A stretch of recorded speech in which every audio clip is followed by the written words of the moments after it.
To lead the Skol chant and sound the Yaller horn, please welcome the 31st Adjutant General of the Minnesota National Guard, Major General John Jensen.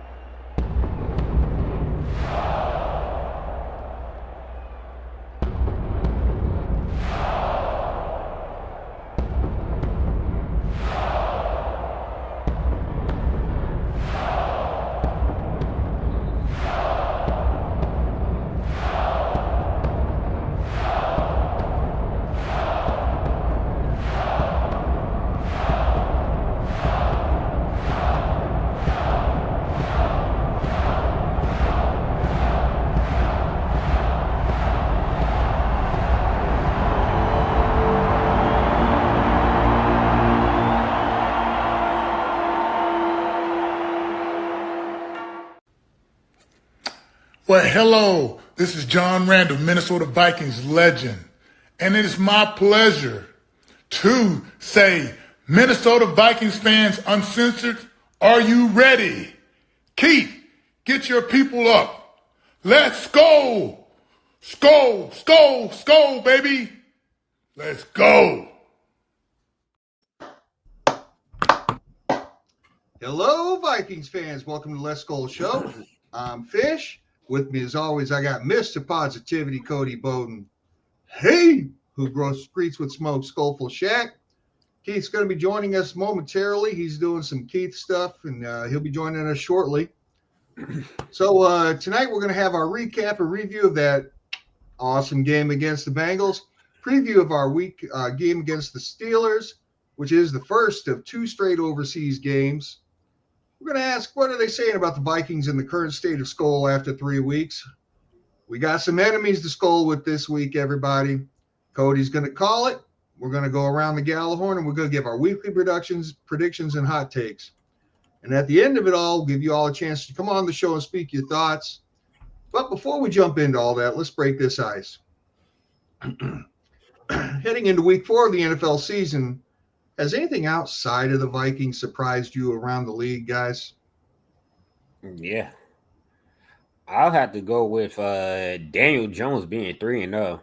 I'm like, I done gave this quarterback so much shit coming out of Duke. I was like, Giants is such a stupid franchise. Like, y'all had Saquon Barkley, and then y'all draft this bust. And, like, I take everything I said bad about you, Daniel Jones. Clearly, it wasn't you. It was the New York Giants. Keep doing what you're doing, and you know, I wouldn't say you're elite yet, but you're starting to look like a good to decent NFL quarterback that I haven't seen from you since you entered the league. So, shout out to you, Daniel Jones. Yeah, Daniel Jones killing it. There's two things that surprised me. Low-hanging fruit here is the rivalry uniforms. We're seeing one right now on this Thursday night football game.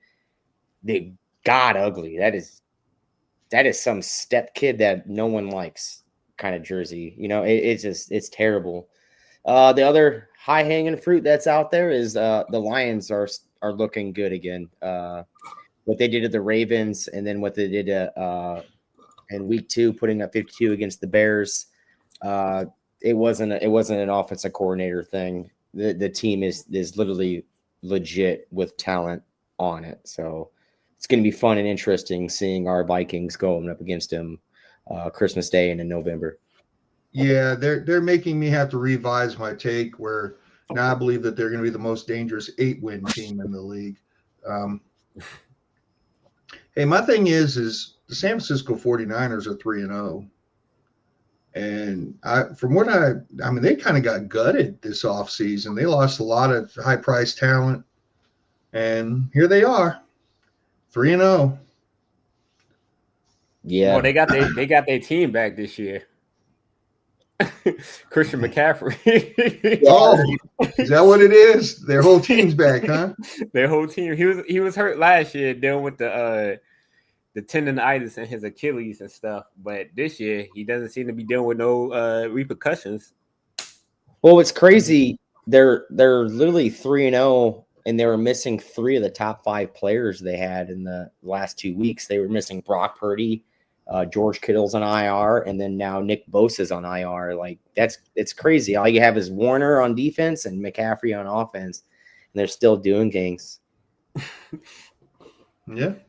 What up, Captain? What's up, fellas?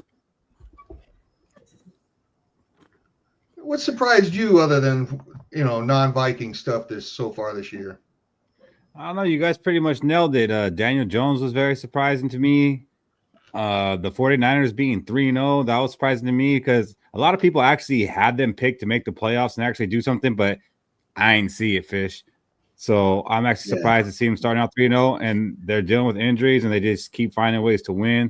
That's been surprising to me. And believe it or not, I'm surprised at how bad the Cowboys look. I don't know why.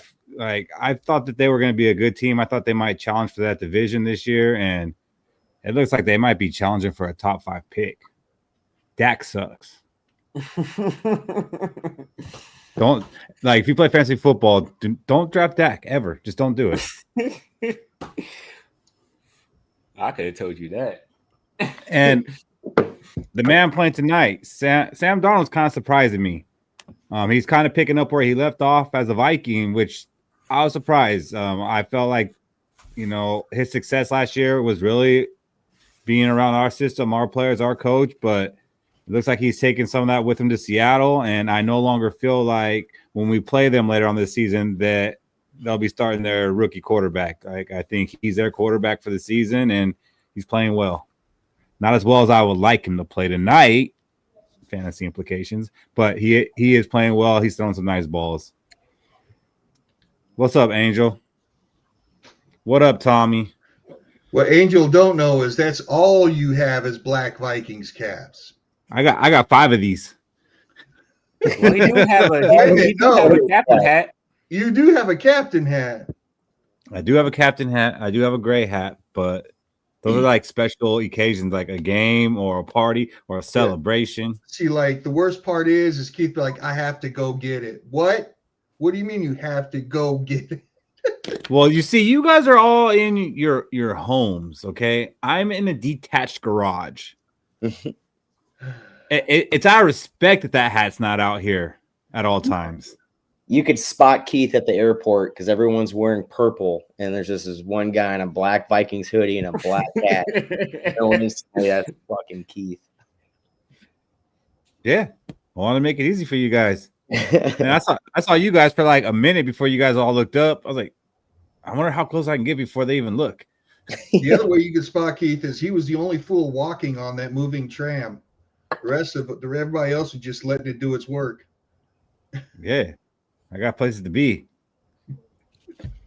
So let's go ahead and jump into this week 3 recap where the Vikings bounced back from an ugly victory that we all saw in person and had a beautiful dominant victory against the Bengals 48-10. I'm so jealous of the people who went to that game, but I'm happy they got to see that. And it was cool seeing a lot of Bengal fans being mad saying we made the trip to the U.S. Bank and we saw our team play the worst game ever. I was like, I saw the same thing last week. I don't feel too bad for you. I feel you, but I don't feel too bad for you because I just experienced that last week and we were the damn home team. But the offense looked confident in all phases. Defense was swarming, making plays every series. Like everything, every play was exciting on the offensive defensive side of the ball. Like this is a fun game to be engaged in for 3 quarters because obviously the 4th quarter it was already over. I don't want to get too much into the stats in this one, but I do want to talk about some players in this and kind of just get overall takes in this game. But that 38-point win was the 5th largest in our team's history. That's crazy. And the largest since 1998 when we beat the Jaguars by 40. So this is not commonplace for us. So it's cool and we should be enjoying it. And people are making all the excuses in the world like, oh, the backup quarterback, it's the Bengals, they don't have a defense. I don't care, man. You're not seeing the Bengals or any other team getting beat by 30 points on the regular. Beating any NFL team by that's something to be celebrated, and we should be happy doing that. Mm-hmm. That being said, do you think this helps the team moving forward, Cody, getting a win like this? Yeah, it definitely does. I feel like it needed a game to get back on track. It's like when you're a big college football team like Bama and you just get done losing to another good team. You know, you need to play those subdivision college football teams once in a while, and you need to smoke the dog crap out of them just to get your offense back on track or defense back on track and get you some motivation for the next week coming forward. That's going to be a tougher game. So it's definitely a game that put the Vikings back on track. They needed it. You think so, Shaq? You think they can getting a win like that can carry some momentum going, into these next couple games? Yes, but being a Vikings fan, I hope this win doesn't take us back to, we're so good. We don't have to practice too hard, and we could go into next week ready to go, because I feel like that's what happened against the Falcons, and we see how that went. So I need the Vikings to continue being hungry. Let that Falcon loss fuel this season. Okay. I wish you didn't say that, but I understand it. I mean, as a Viking fan, something good's always followed by something bad, but I'm still trying to be positive this season. I'm still trying to have a positive outlook. What's up, Dean? Fish, how'd you feel seeing the Vikings being pretty aggressive even when they were up big? Like, they were really putting their foot on the gas until that fourth quarter when even we didn't want them to keep risking players' health. But how was it to see, like, not letting up, like KOC trying to score points? It was nice to break the narrative and just shatter it, because what have we dealt with for the last several years? What was it, 3 years ago when we won 13 games in their first season, but we beat a bunch of backup quarterbacks by one score, point differential, playing down to the competition, all that bullshit, and we just blew them up. We did what we were supposed to do, which was, okay, they got a backup quarterback that ain't that good. Let's not make him look like Joe Montana. Remember that game against Miami when two quarterbacks basically threw for 300 yards against us? And it's just like, I mean, all we could do is blow them up, beat them up. And sure, hey man, Max Brosmer got legit NFL snaps out of the deal. Go kid, And so, yeah, I mean, here's the thing, right? The Lions, hung 52 on the Cowboys, and now they're back and everybody's on their jock and whatnot. And we hung 48 on the Bengals. And so we have shown that we are legitimate, that we are somebody to be feared, and that's what matters. Yeah, I need to hang 38 on the Steelers, though, also. I'm down with it, dude. I wouldn't mind it. I would like to, but we'll see. Overseas, those games are always so damn ugly. But we will definitely be talking about that a little bit later on.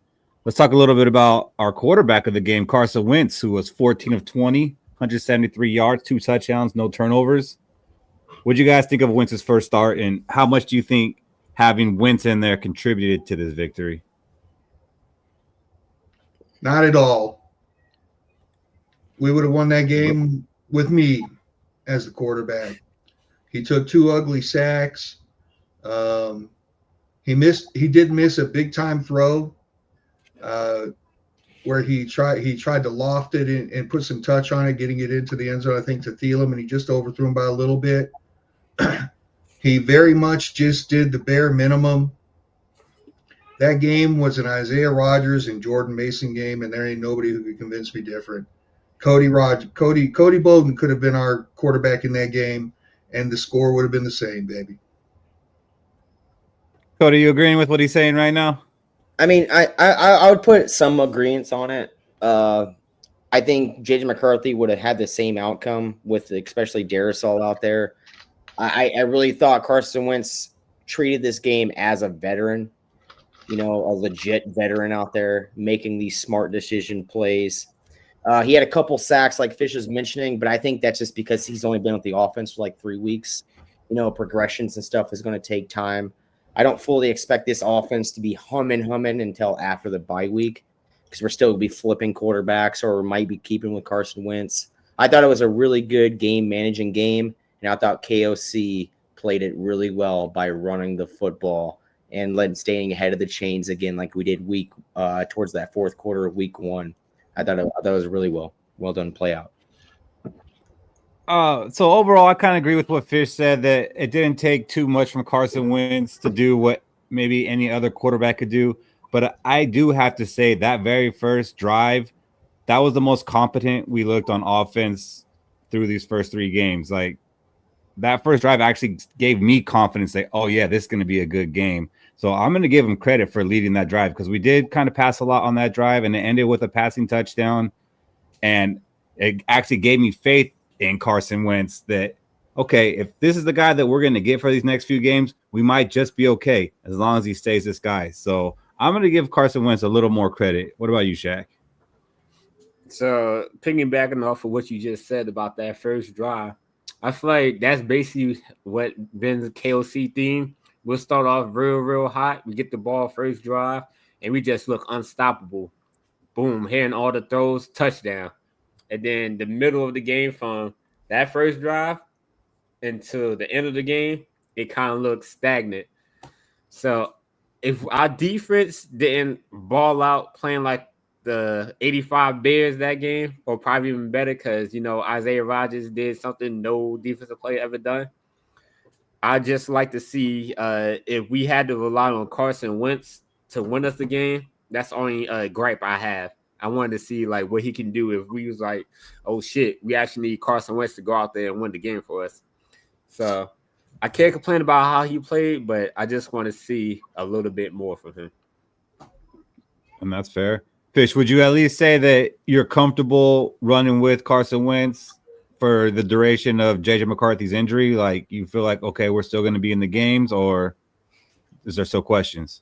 Yeah, there's a lot of questions. As a matter of fact, when he gets put under pressure, I think he's going to fold hard. I think if he has to play the Eagles and maybe even the Lions, I think we're going to be going, when is JJ McCarthy coming back? Well, I mean, that's tough. And KOC was kind of asked about that, like, is JJ's starting job in jeopardy? And KOC didn't really answer that with any kind of confidence, and kind of beat around the bush to where he can play this thing as long as he wants to play it. He's like, well, JJ's got to get healthy, and he's got to be fully healthy because he is a mobile quarterback, so we don't want to take that away from him. So he's got to be able to run, and we don't want it to be midweek and just throw him into a game. And, he missed that practice because of his baby. Like, he said a lot of stuff that kind of kept it open to this could be Wentz's job for a while if they're winning. Did you guys get that feeling? I know you guys watched that interview. Yeah, I had the feeling ever since he took over the starting role, and he actually did kind of well out there. I just think it's what plays in what KOC wants. Like, if you're not good, he's going to pull you, right? And then he's going to give you enough rope to hang yourself with, basically. And that's what I thought he's doing with Carson Wentz. We saw it with Dobbs. Gave him enough rope to hang himself with, and we threw Jaron Hall in there. Same thing, and then Jaron Hall got hurt, right? Then he came back during that New Year's Eve game, gave him one series because he was this total garbage, and like, you hung yourself, new quarterback in there. So he just rides the hot hand. And right now, Carson Wentz has that with one win and what he did.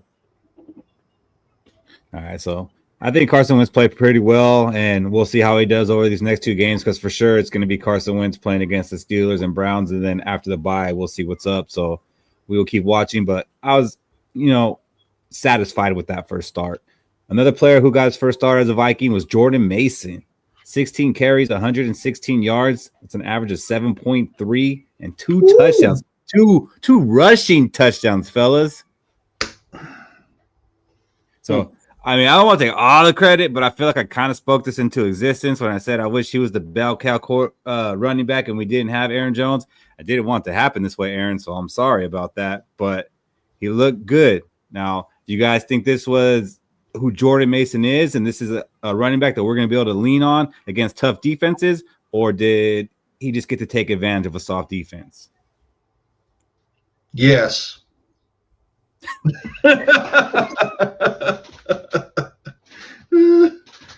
Look, he ain't gonna run for no 120 yards every single game. But once again, how long has it been since we were able to do that? to get into the red zone, impose our will, and run the ball in and just punch it in. And it ain't just him. It was having Darisaw back too. I mean, Mason looked pretty pedestrian against the Falcons, couldn't get anything going. So, you know, you got to have somebody to block for you. You know, and the thing is, yeah, we got a few things. We got a few things going on. That dude's he's gonna do everything we need him to do. Yeah. What do you think about seeing Mason get his first dose of big carries? I loved it because whenever you see 15 carries plus and from your one running back, and you see that average number go above 4, what it does is, let's say he doesn't even get 100 yards, he gets like 70, but that number is over 15 carries and he's over 5 yards a carry. It's going to drop those linebackers down the box and it's going to open up play action for us. And I think he definitely opened up some play action for us during that game too. I think we had 3 plays with play action and they all 3 went to Jefferson. So it opens up the offense. He's not going to get 100 yards a game, right? It's not going to happen. But as long as he continues over that 4 yards per carry, we're going to see more into our passing game. And I thought KOC definitely looked in the mirror and flipped his script like right away after the Atlanta game. And it made me happy. Like I was mad in week 2. I'm joyful. I'm ready to go. I'm ready to jump back on this train. What'd you think about the pass to run ratio in those first 3 quarters? Were you happy with it, or do you think they should have ran more, or was Cody actually happy with them how they ran the ball this time? I was actually really happy that they ran the ball this time because we pulled out Jordan Mason in almost the 4th quarter and put Xavier Scott in the game, right? And he started carrying the ball. I mean, he had 15 carries by the 3rd quarter. Now, I'm good with that. You keep doing that, your offense is going to move forward. It's going to keep you ahead of the chains. I'm happy. I think that's not going to be enough when we start playing teams like Detroit. We're going to have to balance it out a bit more. Well, I mean, 16 carries over 3 quarters. So if you would have played the 4th quarter, you're looking at 20 to 22 carries for just Jordan Mason by himself. But that's my next question: do you guys trust KOC to keep this up, or is he going to get cute again and go back to his old ways? Can we count on KOC to give Mason the ball 20 times through the course of a full game? Feeling kind of cute. We're a pass-first offense. Mm-hmm. Well, if you're handing the ball off 15 times to one running back, it's going to keep that Lions offense off the field. It's going to give you the time of possession, and that's what I'm looking forward to the most. We saying, we can't do this amount of yards, this amount of carries if we're not going to beat the Lions. Hey, if he carries the ball 15 times a game and then Xavier Scott carries it, we'll say 6 to 7 times, that's keeping that offense off the field. Shaq, what did you think about Jordan Mason's performance in his first start as a Minnesota Viking? In the words of a famous Let's Go podcaster, I don't see it. But in all seriousness, it kind of shocked me that he was able to, gain these 4 or 5 yards a carry, even though he averaged like 7. But when you see him running, you see him gaining like 6 yards, 7 yards before he even get touched. And when he's getting touched, he's always falling forward. It's kind of something we haven't seen since like Adrian Peterson and somewhat Latavius Murray. Even though I didn't really like Latavius Murray because I feel like even though when he got touched, it was usually he'll fall right there. He won't fall forward. He'll just fall where he got tackled at. So, as far as, having the hot hand, we can keep giving Jordan Mason the ball. It's just to answer your question from earlier, I think the only way KOC is going to keep giving him the ball is if Jordan Mason is averaging 6-7 yards a carry. That's a lot. I think what Keith was trying to dance around about asking, but he didn't actually say because he didn't want to speak it into existence, so I will is anybody worried that Jordan Mason is Alexander Madison 2.0? Oh, hell no. That ain't crossed my mind. Hell no. But no, I'm not worried because I actually think what we saw is who he is. I don't think it was benefiting off a soft defense. Our offensive line was kicking ass. So, I mean, that definitely helped. So if our offensive line can, stay relatively healthy, we're already down Donovan Jackson. But if they can stay pretty healthy, Darisaw, I think we'll be all right. And I think that is who Mason is, not 7 yards of carry. No, Cody says 4. I'm like, can I get 4.5? Yeah. Give me 4.5. 4.7. Just.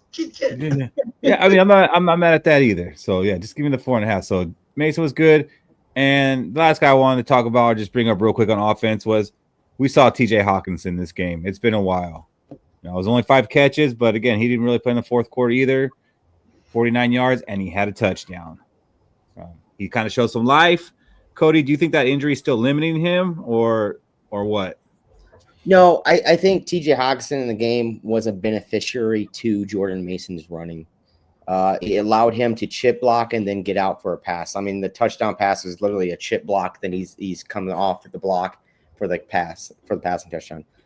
The injury is significant, but he still finds ways in zone defenses to pick the zone, the open area, to catch the ball for the quarterback. And I think it all depends on if the running back is running good. And I think he was the beneficiary to Jordan Mason's running.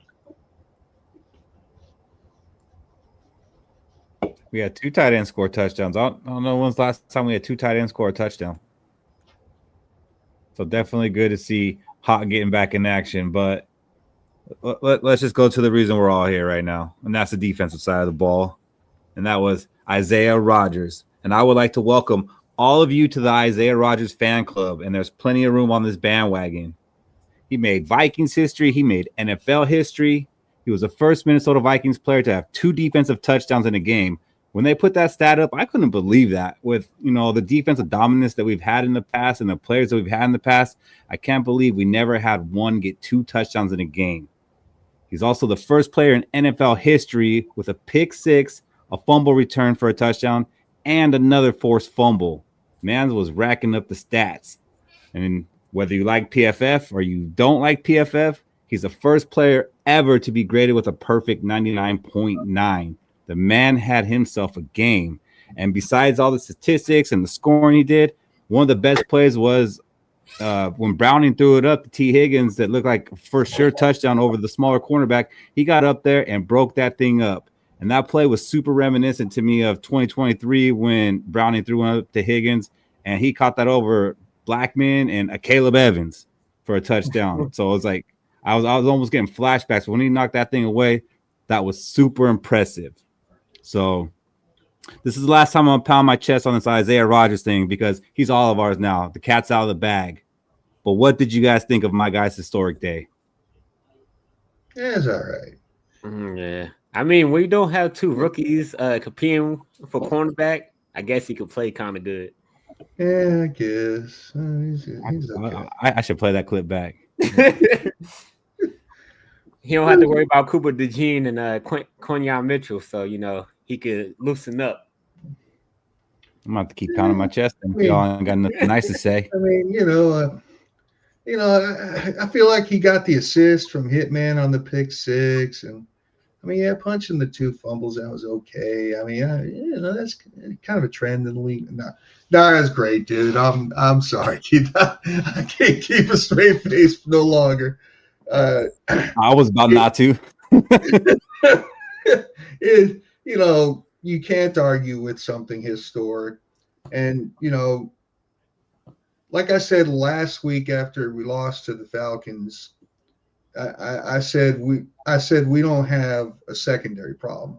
And that was about as close at the time as I could to giving a compliment. He played really well. You're right. That pass breakup in the end zone, low key, might have been his best play. Because, punching the ball out and all that stuff, causing a turnover, that's great for that type of stuff. But actually doing your job and shutting down the receiver who's on your side, that's what we really pay these cornerbacks to do, right? Mm-hmm. So, I mean, we just get ready for that extension talk, man, because that man, I think this game just got that man paid.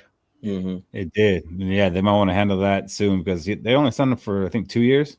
Yeah. Was it only 1? I'm not even sure. I think it might have been 2 for like 8 years a year. Money was like basically 1. So, yeah. So, Cody, do you think this was just a game for him, or do you think that we could be dealing with maybe a top end cornerback on our hands here? Look, I think it is a top end cornerback.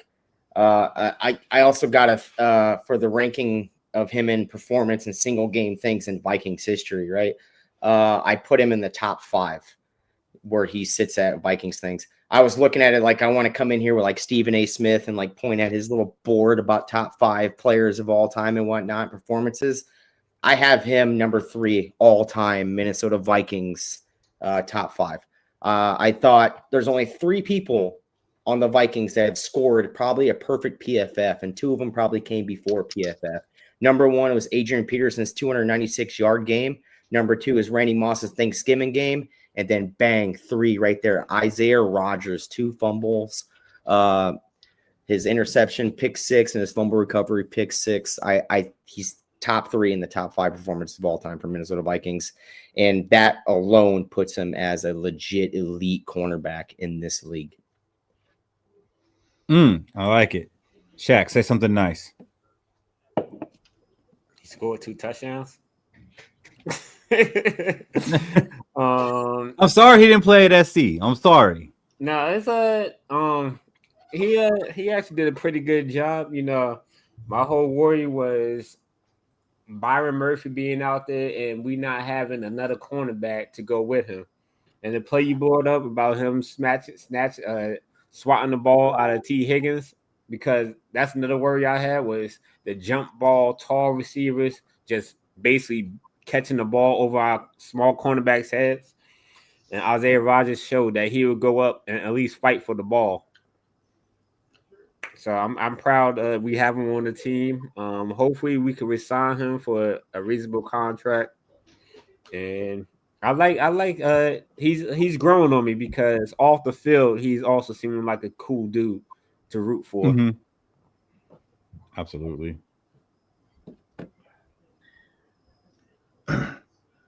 All right, well, let's get into the catch.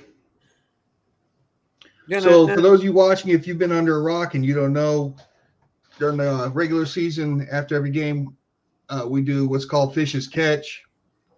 And I pick one play that is sort of a landmark play where it decided the game. And while we're throwing flowers in his direction, Isaiah Rodgers' pick 6 is the catch.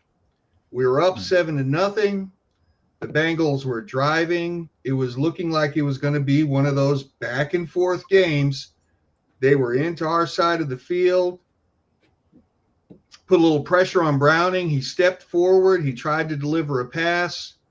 That old guy Hitman reached up and redirected it a little bit. Isaiah Rodgers grabbed it. And here's the important thing something I've been thinking about with pick 6 is that I've kind of noticed. For the most part, when a pick 6 happens, whoever intercepts the ball drives on the route, intercepts the ball, and then has an open field in front of them where they've got momentum carrying them forward to where they don't get run down by anybody. Rodgers snatched that ball, hit the ground, got up, and then ran it back. And to me, that was low-key the most impressive thing about it was he didn't have any forward momentum. He actually hit the ground, got up, and managed to run the ball back, and nobody ran him down. No wide receiver caught him from the back, and I'm really starting to wonder what that guy's game time 40 speed is. I know KOC said, I think during the press conference, he said Rodgers didn't run his fastest out there. Yeah. That's a very good catch, Fish. I liked it. I liked it a lot. So shout out to Isaiah Rodgers. Don't disappoint me this week.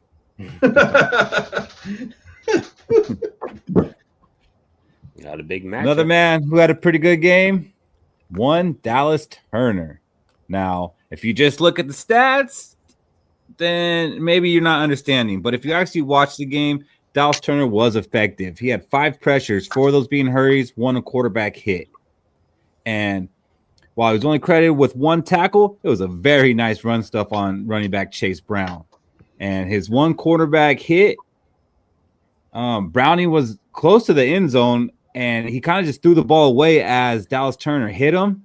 And Byron Murphy was right there and really could have intercepted that and taken that in for 6.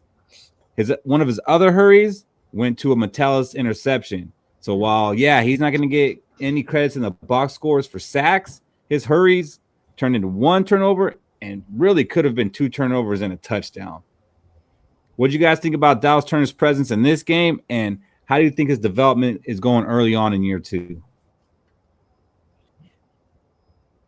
I thought his presence was excellent. I don't put a word to it.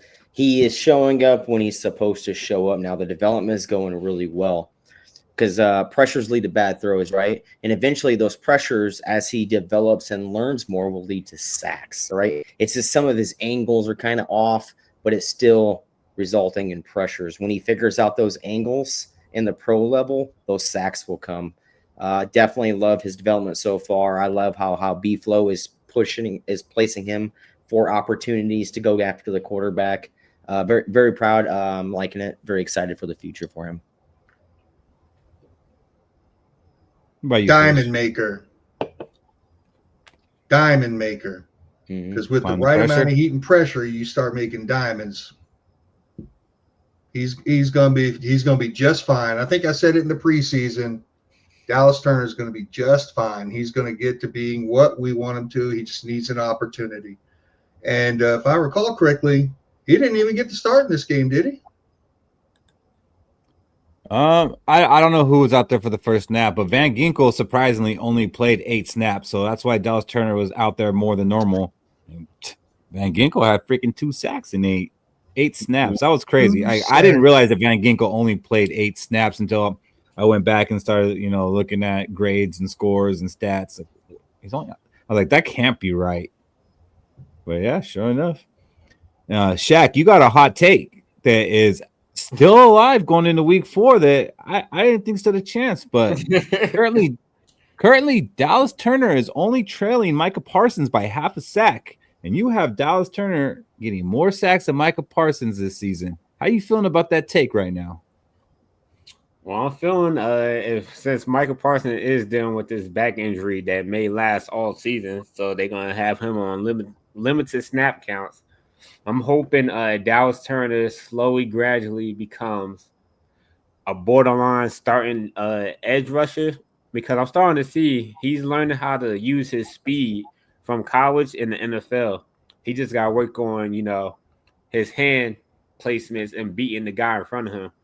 But once he finds out how to quickly get off the line, avoid his the blocker, I'm not too worried about him getting to the quarterback, because all he got to do is get past that first step, which he's showing that he can do. It's just going to be a little learning curve. But he's looking way better than he did last year. So I'm liking my odds. I know when I first made that hot take, everybody was looking at me like, whoa. But that's as much pressure I'm putting on Dallas Turner, because I feel like he should be up there with the great edge rushers. Fair. Sticking on, that area of the field. I don't know if you guys noticed, but Javon Hargrave went out pretty early in this game, and I think that's because Fish bought his jersey and kind of jinxed him. But he went out early with a chest injury. KOC later said that if he had to play, he could have gone back in. But he didn't have to, because we were kicking butt, and we actually had a pretty solid rotation on that defensive line going with Jalen Redmond, Levi Drake Rodriguez, Jonathan Allen, and Tyrion Ingram Dawkins. All 4 of them had quarterback pressures. We only allowed 53 yards rushing on 21 carries. Chase Brown had 10 carries for 3 yards, guys. So, Cody, what do you think about that defensive line minus Hargrave? Hey, I said at the beginning of the offseason, even with Hargrave and Allen in there, for pressure-wise, I thought we had the guys to stop the run and rotation.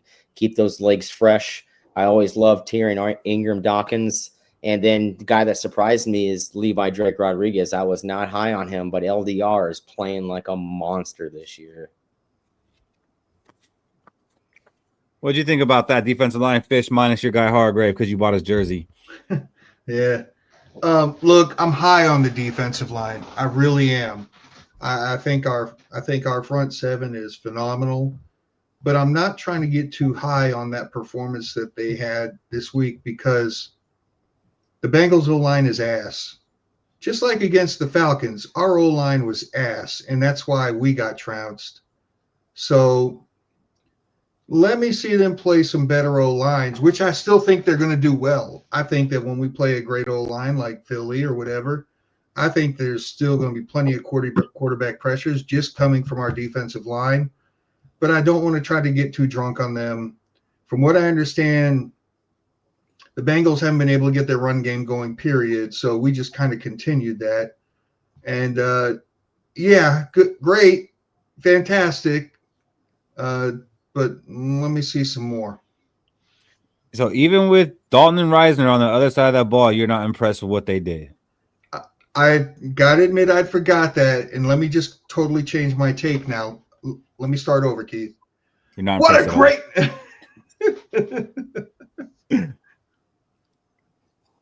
What about you, Shaq? I'll say it's looking better if we could keep our defensive line basically in pass rush situations rather than having them worry about stopping the run too. Because what we did well was contain Chase Brown. So what our defense interior strength is basically getting to the quarterback.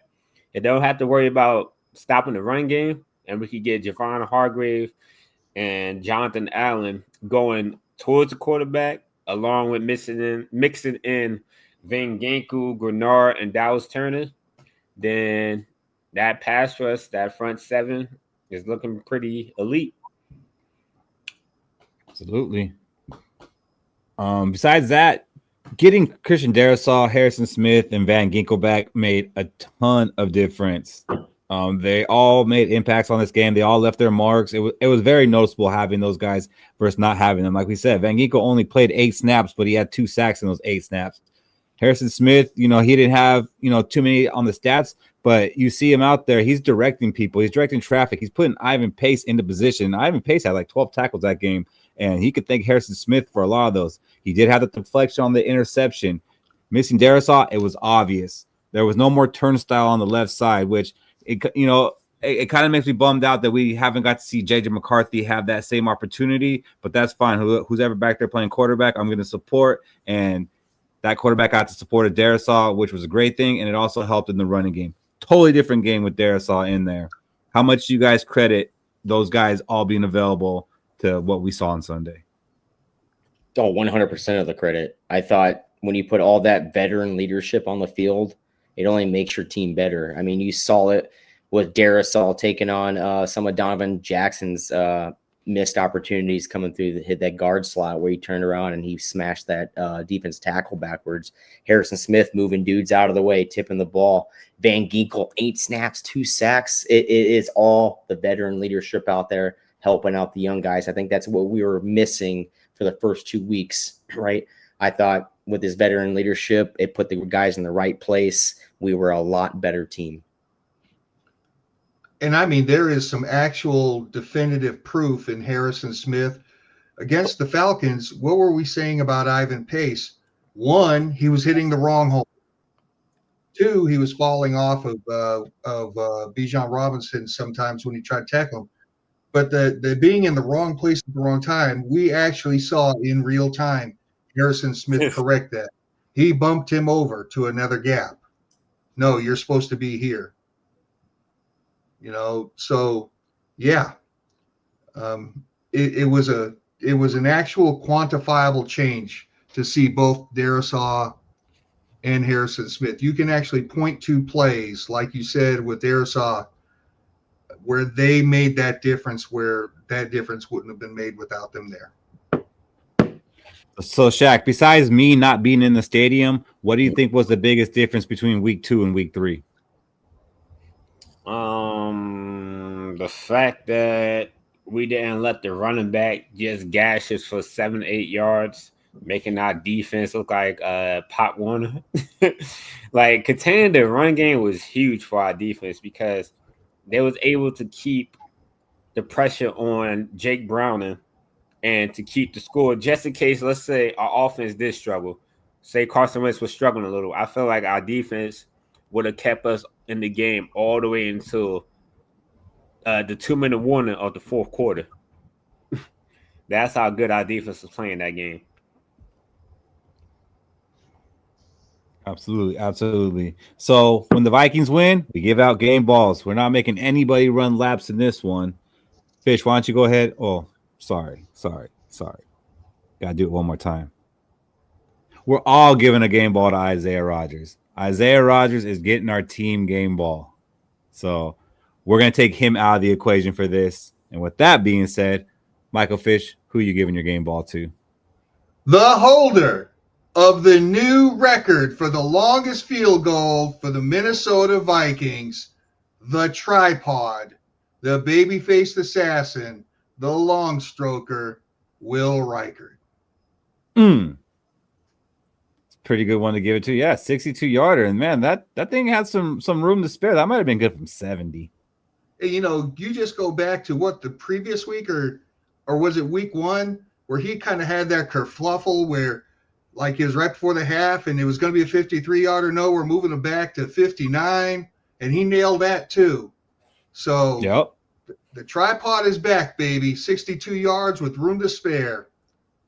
Now we know. I mean, at least in the dome, we know 60 to 65. We should give it a try. Shaq, who's your game ball going to? So my game ball is going to Christian Darrisaw.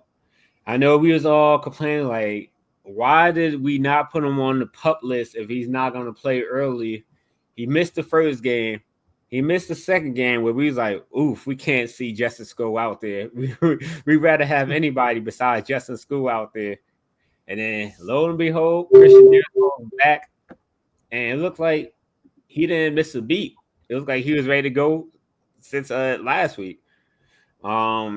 Especially, so going into the game, Trey Henderson was, I think, at least top 2, if not number 1 in pressures. And Christian Darrisaw hold him to 1 pressure or no pressures, depending on where you get your stats from. So for Christian Darrisaw to come back off an injury, an ACL injury, and hold Trey Henderson to just 1 pressure, I have to give my hat off to Christian Darrisaw. That's absolutely big difference in this game, as we said. Where's yours going, Cody? Well, first off, I want to know what a kerfuffle is, Fish. But He'll tell you. Short and sweet. After you'll let me know offline. Short and sweet. KOC. I thought the game plan completely was a 180 from week 2. Running the ball more than 15 times to your lead back is definitely going to put you ahead of the chains. Definitely allowing you to allow those play action passes and allows your defense to take the offense away. And because you're taking so much time of possession away, it gives that offense having to throw the ball against your defense. KOC gets my game ball. My game ball is going to the running back, Jordan Mason. It was just so exciting to see him. Every time he touched the ball, it looked like he's going to break it. And yeah, he didn't break a big one. Like someone said, there's no third gear. I don't care. He's getting 7 yards of carry, moving the ball, moving the change, moving with power. That's the running back I want to see all season long. And he was a big reason why we won this game. And, you know, if you've been watching Viking games the past few years since, you know, we lost Dalvin Cook, we don't score rushing touchdowns in the red zone or even on the goal line. Like we get stuffed, or we had Alexander Madison bouncing it outside. It was nice to see. You just hand the ball to the running back and he takes it in like he's supposed to, like he should have done in week 2 against the Falcons, KOC. So it was really nice to see that, and a big reason why we won this game. What's up, Bob Swede? What's up, Lefty Nerd? About Mason, one more thing. What you just said about, yeah, he doesn't hit the home run.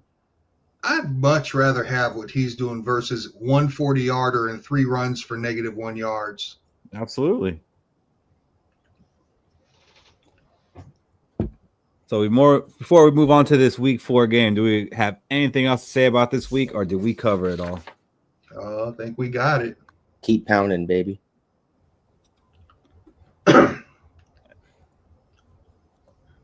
So after that game, this is where we showed up in the power rankings. I got it scrolling on the bottom. PFF put us at 12, which moved us up one spot. They had us at 13 after last week's, which was the shortest drop that we had out of anybody. ESPN's got us at 13. They had us at 20 the week before, so moved up 7 spots. Yahoo got us at 13, up 3 spots. NFL.com, 15, up 4 spots. Pro Football Talk has at 15, up 6 spots. So, Fish, it looks like we did get a little bit of credit that you were asking for earlier in the show. You know, some respect from other people. Maybe not quite the jump that the Lions got, but something. More importantly, we didn't lose 3 spots after winning a game. Yeah, that's good. And PFF now put our playoff chances at 38% and chances of winning the Super Bowl at 2%, fellas. So you're telling me there's a chance. There's a chance. Well, we were both thinking that. That's funny. Playoffstatus.com has us at a 48% chance to make the playoffs, 27% chance of making it to the second round, 13% chance of being at that NFC Championship. And I believe in that because we do got this old veteran quarterback coming in, and that seems to be when it happens.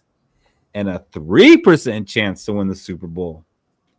While FanDuel has us at plus 164 to even make the playoffs, which isn't great because they got 16 teams with better odds than us at making the playoffs. I can see that. We do have a murderous schedule. Mm-hmm. We do. And not only that, we did struggle against the Bears and the Falcons. Even though we beat the Bears, we kind of did struggle. So with that, let's go ahead and get into this Week 4 game against the Pittsburgh Steelers. Last week, the Pittsburgh Steelers beat the Patriots 21-14 to put them at 2-1 on the season.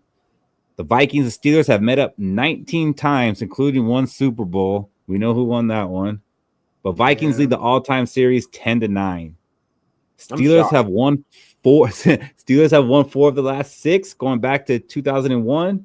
And Vikings won the last matchup in 2021, 36-28. That's the game where the Steelers were driving at the end, trying to tie it up, and what's his name? Chase Claypool was out there dancing for a first down instead of rushing to get to the line of scrimmage and give them a chance. Yeah. So I'm sure our Steeler fans that we're going to have on remember that one. The Vikings and Steelers have played one time overseas. They played in London in 2013, where the Vikings won that game 34-27. Once again, we'll be facing Aaron Rodgers overseas. We faced him last year as a New York Jet. This year, we'll face him as a Pittsburgh Steeler. The man just will not go away. However, this could be the last matchup of Aaron Rodgers versus the Hitman. Who's going to get the better of it? Vikings open up as a 2.5-point favorite. Is that still where we're at, Cody? No, we're actually at we went from a 2.5 underdog to a 1.5-point favorite. I didn't see it jump to 2.5 yet. Yeah, and we're looking at different things. So I've seen it at 2.5 the whole time. Okay. So with that, let's go ahead and welcome on our Steelers fans to do some Skol with the Enemies. Look at that. That's precisely what we wanted, was that beer right there, baby. That's right, brothers. How you guys doing? Great. How about you? Doing good. How you guys doing? What's going on? Doing well, man. Got some late night podcasting out here on the East Coast, brother. Yes. Yeah, I know it's late for you guys. So thank you for agreeing to it. I don't feel bad for my guys, but you know I do feel bad for you guys. Why you bring up Chase Claypool, man? Why you bring up those man? stuff, I was ready to well, because hey, man, that was the last game that we played, and I know you guys remember that because you guys were driving to go and try to tie this thing up, and he's there dancing for a first down, making a TikTok. No, we've disowned Chase Claypool a whole long time ago. That he's I don't even know if he's on a team right now. No. He's on Team FedEx or something. No, he maybe was a clown, man. Certified selling clown. insurance. Yeah. Exactly. Why don't you guys go ahead and introduce yourself? Tell us about your channel and your background as a Pittsburgh Steelers fan. All right, I'll go first as well. So, I'm Dudek. We started the Bird Cave, a few years ago, and honestly, Gabe and I, and we have a large group of friends that come on here and there when time permits. We just started off just by recording ourselves and just posting it with no advertising, no nothing. We did it almost like you would use a photo album. We'd go back and we would clown each other for the dumb things we would say about that. That's what it started off, right? And then it just started catching steam here and there. So there's probably the last 8 months or so, Gabe and I have really put forth the effort to grow the channel, with Twitter, Facebook and things like that. So it's just a really fun channel where we talk ball. I do a lot with some guys with Pitt football and, with their podcast, they come on ours. Gabe will go on and do stuff with them as well too. So it's kind of like a big man cave community where we talk football, college, we drink and review brews. Like you'll see you guys doing all the brews, man. What man cave, do you have? You talk football and you don't have a beer. So, GB, you want to take the baton there and tell us what else we do since we're all in the same podcast? It's funny you said that because I'm actually cleansing right now. Imagine that, right? We ain't even drinking today, right? So, give us a bad name, right? My man, yeah, absolutely. So, my name's GB. GB coming through from the 412. That's what we do over here. 412 is our area code. Born and raised here. Been a big Steeler fan. Overall just a big football fan. In general, we have a lot of respect for the Minnesota organization. As Coach T comes from the Minnesota organization as a DC. So we feel that. So and then now you guys got Flores, and it's a nice trade-off. So anyways. But no, been a big football fan, and love just building relationships with other fan bases, if you will. I think sometimes out here in the Twitters, as we call it, people start to yap at each other and all that stuff, and it could get out of control. I love having good-hearted banter. I love talking trash, you know what I mean, and having some fun. And meeting some new friends and maybe having a beer later on together at some point, So yeah, this will be a good time, man. Thanks for having us. Yeah, and real quick on that too. I actually even have a small connection to the Minnesota area. I played because I played college football at a smaller D1 school here in Pittsburgh, and I played for a coach. Well, I didn't play for not my position, but it used to be a Minnesota coach, Dan Radakovich. And he was back. It's a long ways back and stuff too. Matter of fact, he also has a Super Bowl IX ring from the Steelers Viking Super Bowl. But he had a stint, I believe, with Minnesota. I can't remember where, but it was really a pleasure playing for him in college, man. Just the knowledge you have just from him, and rest in peace to him as well. But he was I can't remember when and where he coached it with you guys, but it was pretty cool. Sweet. Well, we also have another Steelers fan joining us. Oh, he got the temper. No, he got to go. He got to go. Never What's mind. going on, man? What's going on? We in here. Still in I love the hat, man. Let's go. Let's go. We here. We got Tell Meach what's from going on, man. We got Meach from Steel Talk. Hey, Meach. So, tell us about your channel and your background as a Pittsburgh Steelers fan. All right. My channel Steel Talk. I recently just started that right before the draft, so around like April, March. Yeah, I'm just a fan and love talking ball, so I get on there. Me and my good friend, Big Jack, his name Devin. He's a Bengals fan. Thank you guys for doing that for me. Y'all handled business last week. Best believe I got on him. He's missing right now. So hopefully next week, maybe after this game, about a week or so, we can get back on. But yeah, I appreciate you guys for the opportunity. Reaching out to me to join in, and I love talking. You see the energy. Hey, I love the energy, man. That makes everything better. And I'm glad you wore the hat because I see some of your videos and stuff, and I say, "Oh, the hat." He's like, "He better wear the hat." I should. Oh yeah. I take it everywhere I go. so Meach. Wait, is this him? Say it again. Is this him? Yeah, Big J. That's him right there. He not missing no more. Oh man. Yeah, man. I appreciate you guys though. Appreciate that the whooping you gave to him.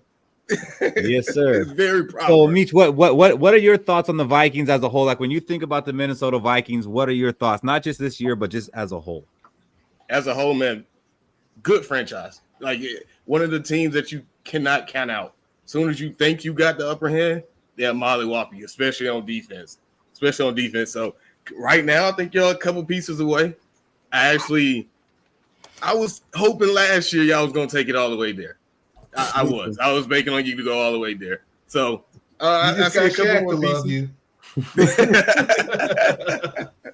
Just a couple more pieces away, but y'all door is open. Man, I gotta ask all you guys this. Aaron Rodgers at 41 years old is your quarterback. How do you guys feel about that? Like, were you excited to sign him? Are you happy with him? Do you not like it? Dudek, take it first. So when it was like the worst kept secret in the offseason that Aaron Rodgers was coming here. Yeah. You know, all of the fun rumors of he's holding our team hostage and he's a cancer in the locker room, all this garbage, which it was hilarious.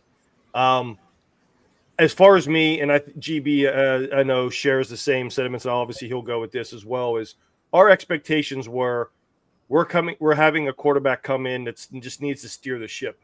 We're not getting MVP Aaron Rodgers. It was unrealistic to think that. I like what he's doing at the line of scrimmage, getting in and out of plays, checking plays. I mean, you know, he's given the ability to get out of there, which is, for some reason, Russell Wilson, after the Bengals game last year, was supposedly stripped of that. And that's why you saw 44 points against the Bengals, which is, you know, their defense is a mess anyway. But then it was just a sharp nosedive in the offensive performance. Something didn't click with offensive coordinator Arthur Smith and Russell Wilson. But Aaron Rodgers, so far, the protection's been shaky, but I like what he's doing just because of what he can do at the line of scrimmage. You agree with him, GB? You happy with Aaron Rodgers? You know what? I'll be honest with you. It's good to have a competent quarterback again. It's been some time, you know, post Ben Roethlisberger, you know, dealing with the Mitchell Trubisky's of the world and the Kenny Pickett's of the world, and it's crazy, you know, Justin Fields and Russell Wilson. It's good to have somebody that's an intelligent quarterback. I like to call him a point guard. You know, use him as a point guard and allow him to get the ball to the people that are open, you know, and that's exactly what you need for this type of team, I believe, because this is going to be this defense is going to be the thing that's going to really steer the ship. They just have to kind of manage it as we go along, right? Dudek and I have been saying this for a while. They scored 24-27. They're going to be a very dangerous team to beat, and that's really the goal. You know, get them 24-27 points a game, man. And I think we got a shot, and it's cool because I think Aaron Rodgers can get us there. I really do. I think that as you'll notice, as Mike Tomlin always talks about the menu, right? The menu of options. Well, I feel like they've been kind of limited early. Well, they didn't play any preseason. You know, you're getting some new people in, so I think you're going to start seeing some of the menu open up specifically in this game. So stay tuned. So you two are high on Aaron Rodgers. Meet you with them on that? Yeah, I gotta go ahead and go with it. Aaron Rodgers is doing this thing. Our offensive line got to block, got to get better, and I think we'll see more out of him. He made some throws, man. You got to look at it just like, yeah, he still got it. He's still that bad, man. So shout out to him. Offensive line just got to give him some help. Cody, what do you think about us having to face Aaron Rodgers again? Does it worry you at all, or do you think? What do you think? Every time we play Aaron Rodgers, it always worries me. He makes throws that you don't think a normal human being can make. You know, like he just had the ball by his ear and it's like a flick of his wrist and the ball shot 40 yards down the field, or he hits a perfect breadbasket throw. I know how to beat him, right? In my opinion, we've seen it in the past couple years, is the pressure, right? There's this big thing, Aaron Rodgers 70% against the blitz. Well, he wasn't 70% against our blitz. You know, he's never really 70% against the Vikings blitz. Something like that, it rattles him and I don't know. It could be the many years he played against us to where now he's playing B flow. We saw it last year against the Jets. So Aaron Rodgers will always scare me. Aaron Rodgers, Hall of Fame quarterback at the end of the day. It doesn't matter if he's 41 or 51. The dude is still legit no matter where he is at in this league or what age he's at. Shaq, what about you? What do you feel about facing a 41-year-old Aaron Rodgers? Well, it kind of worried me, like even when we played them last year when he was on the Jets. Even though we beat the Jets, it was just that last drive where we could have just easily lost that game if Stephen Gilmore didn't catch that last second interception. Because even when Aaron Rodgers throws an interception, he's always going to keep the offense within a chance to win the game. So that's what you kind of account for when you got Aaron Rodgers as your quarterback, is a chance to win the game no matter what happens. Yeah, even Aaron Rodgers' interceptions look good for him. You know, like that's just how good of a quarterback he is. Like, it's ridiculous. Yeah, I mean, I'm gonna be honest. I haven't watched too much of the Aaron Rodgers on the Steelers, but when we played him against the Jets, man, it looked like the arm was dead. So you guys are saying no? Oh no! Oh nah. Mobility is definitely the mobility's there, lacking. But no, not the arm. I was actually at camp. I was at camp, and his arm is as live as a 25-year-old arm. Yeah, that is not. I'm telling you right now. I'm not saying it. Quarterback going to the Jets, having a dead arm, and then going to their next team and. Well, you also remember the arm. The arm is not all just arm. It's about the feet, the legs, the throwing at. When you tear your Achilles, you don't you throw with a base. You don't throw with an arm. I mean, you guys know. I mean, like guys like Favre and other guys that are just like generational arms, and Rodgers could be that too. But as you get older, you need everything else. And the way he throws, he can still make some off center throws if you call it those, but. Trust me when I say this. The mobility is not there. He's mobile enough. The arm is not an issue at all. At all. Yeah. At all. When we played him, I think it was a Van Ginkel on the defensive line interception, and then the second interception came to Gilmore at the end of the game when he was driving the field. Like he still got that arm. He's still that man. Yeah. Arm is not dead. Yeah, I think Aaron got 3 interceptions. One of them, you can really kind of say it was on Aaron. But at the same time, Pat, you got to stop following that. You just sit in the zones. Stop drifting. Just sit there in the zones and let them hit you. The one interception against Seattle that was tipped. It was meant for Freiermuth, and actually Kelvin Austin broke back on it where he should have stayed in the corner. It was tipped and intercepted. The one against New England was 100% on Aaron Rodgers. Oh my goodness, 100%. Yeah. So you guys sound pretty confident in Aaron Rodgers, and that's cool. I think we're gonna get after him. What is your guys' concern? Like, what's your weakness that you're afraid of the Vikings exposing in this game? Oh, it's easy. It's the offensive line. I mean, it's plain and simple. Go on. We are our offensive line is. We've invested a lot of high draft picks in the offensive line over the past couple of years, but they are still very, very young and very, very green, right? And that is a real problem. Now, interesting stat, last week against New England, we gave up 0 sacks. But if you were watching that game, you would have never thought that we didn't give up any sacks because that dude was getting destroyed. He was getting destroyed. Go on. This was absolutely happening. This is real, man. Like, and that's the part that concerns me the most. Yep. There's a way to, kind of circumvent that. They have to start getting their guys in space. Some of their playmakers in space better. The Jalen Warrens, the Calvin Austins, the guys that got some speed, they got to get them in space a little bit more, and then start working with these big boys, these big tight ends, man. Stick route to what I like to call Lieutenant Hightower, Mount Washington. Easy stick route. That dude's 6'8", man, and almost 300 pounds. I mean, how you gonna stop him? He's an absolute cheat code, and they don't use him enough. So, but yeah, the offensive line is definitely a great concern, and we're gonna find out early, if they're gonna be able to hold up or not, and I'm a little bit concerned about that. So is that 3 offensive lines for you guys, or do one of you got something different? I will also add a little bit what he touched on the wide receivers. I want to see DK Metcalf get more open in space and add more to his game in the dig routes, quick slants through the middle of the field. I think that's one of y'all weakness that we can probably target this week. But yeah, off rip, offensive line is number one. But Yeah. Mm-hmm. Yeah, and unfortunately, the weak link of the offensive line, actually, who's not been playing well, is Siomalo, the veteran we got from Philly. The veteran, right? Yeah, You know, I he wanted needs to him be out so. there. He needs to be out there helping Broderick Jones, who's got all the athletic ability in the world. But there are communication breakdowns on the offensive line that's causing issues. And what Meach said too is, I agree. The wide receivers need to perform better, but we were just talking. GB and I were just talking on our live we had earlier earlier this evening. I can't talk; it's too late. Is the one thing that they can do with that? What Meach was talking about is where's the mesh concepts, right? Yeah. Where the mesh concepts to get these guys in space to run. You got Calvin Austin's a blazer, Roman Wilson's a blazer. Scotty Miller is another guy who won a Super Bowl with Tampa Bay with Brady. Oh, he's still around, huh? Yeah, he's like an Edelman type, right? He's not, and he's fast, right? But then you do things like that, you create more opportunities for someone like DK who can, work that field. And then, like Gabe was saying, man, Washington down the middle at 6'8", 300. I can throw him the ball.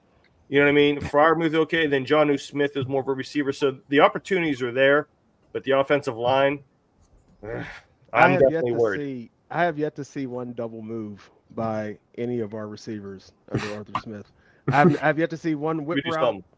I haven't seen a whip route, you know what I mean? A sluggo. I ain't seen none of it. I ain't seen none of that yet. We're waiting patiently. So, Fish, how do you feel hearing it? Like, without a doubt, their weakness is their offensive line. How does that make you feel as a Viking fan? As a Vikings fan, it makes me feel like we're going to have zero pressure, zero sacks, because that's just how we roll, right? No, I mean, it could play right into what we needed to. The strength of our defense, well, no, I honestly can't say the strength of our defense is our front seven, because looks like about the only weakness we have on our defense right now is our interior linebackers. And that's only one interior linebacker, and he got better last week too. I don't know, man. Here's my thing, right? My concern about Aaron Rodgers is this. A lot of B-Flow's effectiveness on defense is the art of deception in the pre-snap. You can't do that with Aaron Rodgers. Aaron Rodgers is too seasoned, he's seen so much. Sure, we can get pressure on him, but the pre-snap shenanigans, to go with the kerfuffle, Cody, pre-snap shenanigans that Beeflo likes to do to throw things off, they just aren't going to work on him. And that's my big concern on the defensive side of the ball. I remember the same conversation about the Jets from last year. Is we won't disguise our looks. B-Flow can't disguise his looks against Aaron Rodgers, and we did that. How much we win that game by, Cody? Hey, still 2 picks, disguise the look. Cody, how much we win that game by? 7, 6. 7, 6. Okay. Yeah. It ain't like we won by 2 scores or nothing. I mean, 3 picks and we beat them by 1 score. Woo! So, Shaq, how does that make you feel that they're saying that their weakness is our offensive line? With yes, it's Aaron Rodgers, but it's not a mobile Aaron Rodgers. Like, do you think we can get after this guy? Yeah, but I wouldn't say their weakness is their offensive line. I'm surprised they didn't mention that run game. That's 31st. Well, That's part of it. That stems from the I mean, that could be because of the offensive line. Part of it. The offensive line. It could be, but I've been seeing Warren and Gainwell. They probably gain some yards, but most of the time it's kind of like even when you have a bad offensive line, the running back at least got to make one person miss, or at least try to fight forward to that first tackle. One person missed, not 3. Yeah, and you say that though too, Shaq, because against New England, in the first couple drives were amazing. Like the scripting was on point. We were getting a lot of outside zone outside runs out there, and we were doing a little bit of misdirection, couple counters and stuff, and they were really, really working out very well. And it looked like Jaylen Warren was going to have his first 100-yard game, and then all of a sudden this popcorn started to happen, as Coach Mike T calls it. We get a penalty here, penalty there, and then next thing you know, we're not able to run the ball because now instead of it being 2nd and 5, it's 2nd and 13, or 3rd and 12. We were getting into those 3rd and long situations that kind of thwarted the run game. I do think that our run game can be. I think it can be better. And I do think if they do a little bit more of the longer handoffs, the ball, the flare passes and stuff like that to Jalen, that'll open some things up. I'm a OC by trade. I coached a lot of years in youth and middle school and all that. But I'm a student of the game, man. And one thing that you have to do is you have to create conflict with the defense. The one thing I like, if I was attacking the Minnesota Vikings defense right now, I am right with this stack, with this group, I'm setting up RPOs all day long, man. I'm running inside zone when I'm running Calvin Austin on a flare. You're going to have to make a decision on who you're going to have to stop. You're going to worry about Calvin with the speed. You're going to worry about Jalen coming here with the inside zone. It's your choice. Your boy DK with a slant. Those type of things. I think that if they do a little bit more of that this game, it can be. And Fish made an awesome point to the pre-snap. I think we're going to see a little bit more of that pre-snap, and I think tempo is another thing that will stop the disguising. You run tempo, you speed that up a little bit. You don't have time to disguise, right? Yep. So you put those those slight adjustments to what we're already doing. I think you'll see the offense open up a little bit more. My problem with your guys' run game is you're the Pittsburgh Steelers, right? You are the hard-nosed football teams. It should be I formation, run that thing right up the center, off the guard. The NFL's gotten cute with these off zones, these outside zone runs. Not many inside zone coming here and there anymore, right? You're the Pittsburgh Steelers. Get back to what the Pittsburgh Steelers know how to do. Is just run that ball down your throat, right? You get 3 or 4 yards here and there. And if you don't get those 3 or 4 yards, let's say you only get a yard, here, you only get a -1 yard, you still keep pounding because you're there to break that defense down. And I'm a big Iowa Hawkeye fan, right? I think you got a running back that you drafted, in the 2nd round. If you just feed him the ball more than 2 times, he only has 2 carries in the whole season. If you feed him the ball more times over the lifespan of the game, you'd have a Jordan Mason on your team like we do. Keep feeding that guy the ball. He's a big back. You are used to big bruising backs. Jerome Bittis, LeGarrette Blount. You keep feeding those boys the ball. It breaks the defense down. Get your identity back as a Pittsburgh Steeler. Hard nosed, beat it down your throat. Mr. Caleb Johnson's not ready yet. Yeah, he's not ready. Let me ask you a question about your. Let me ask you a question about your 1st round draft pick. Yeah, because I was pretty warm on Derek Harmon in the draft. My DT1 of choice was Kenneth Grant, and then Derek Harmon was probably my number 2. And I saw where he missed the first 2 weeks with the knee injury. That's correct. But then he two tackles and a sack last week. He played 50% of the snaps. How's the eye test looking on him other than the stats? Disruptive. So we're disruptive, and I'll let other guys get in this too. So when we were talking about GB and I and others were talking about it, we wanted Harmon as a 1st round pick because what we wanted to create, we had a D lineman here that his career ended before it had, which was Stephon Tuitt.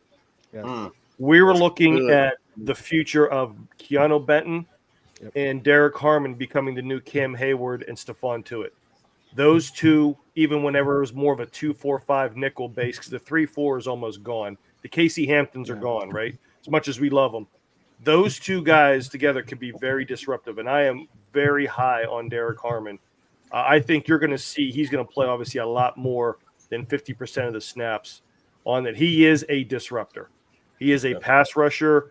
He complements Cam because what we want to do, we can squeeze another year or so out of Cam, but we can't rely on him as being the number 1 guy. Other guys, these young guys, got to give Cam a break. but Harmon is the real deal. I'll leave you with this on this too, because you guys were talking about stats and Steelers rank this and the Vikings rank that. Listen, we're in week 3. There's a lot of stats that are bloated one way or the other. Yeah. I mean, you guys. I mean, listen. I have the like a 2-1 record. I have the utmost respect for the Minnesota Vikings defense. Right. I think it's one of the best 3 or 4 defenses in the league. Utmost respect. Mm-hmm. But Caleb Williams, Michael Penix, and Jake Browning are not quarterbacks that you're going to like. You're going to go, oh, wow, we could shut those guys down. Same with the Steelers defense. Our pass defense is terrible. We're missing Joey Porter, Elliott as well, and then we're trying to break in Ramsey and those other guys. It's not as bad. I'm not saying it's great, but it's not as bad as it's portrayed to be. So, but the long-winded answer, Harmon will be great, and I think this might be, as we start to shape who the Steelers truly are, like Gabe was saying. They're building something. It's definitely not there yet, but the Steelers are building something. Let's just hope they can execute, because Minnesota is obviously a very, very high-quality football team. Hey, I want to piggyback off what you just said about the quarter. I'll let you go, GB, but I just want to say this real quick about the quarterbacks we faced. I believe at the end of this game that it'll come out that Caleb Williams had a better game against our defense than Aaron Rodgers did. That's very well. I mean, he threw for 198 yards, but Caleb Williams is feast or famine.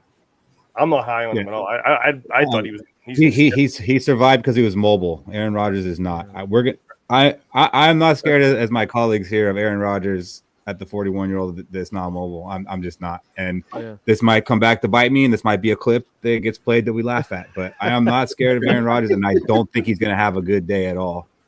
So what were you going to say, GB, about I was just going to add to what Fish was saying about Derek Harmon. He's not the only one, too.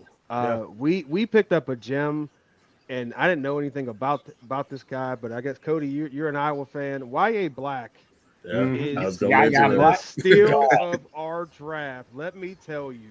The behemoth dude is an absolute monster. I think they thought that I think all the scouts thought that he was only going to be like a 1-tech or 0-tech. No. Not at all. This dude can move, and he can move. He can go gap to gap, sideline. You know, he can tilt. This guy. What round did you get him in? He was like a fifth round. The fifth round. Yes, we did. Yes, we did. Kudos to Carl. Kudos to Coach Dunbar for getting this guy ready to play too. Yep. Yeah. Fifth round. Big fan. Yeah, Terry Ingram Dawkins, Fish. I think we like him too.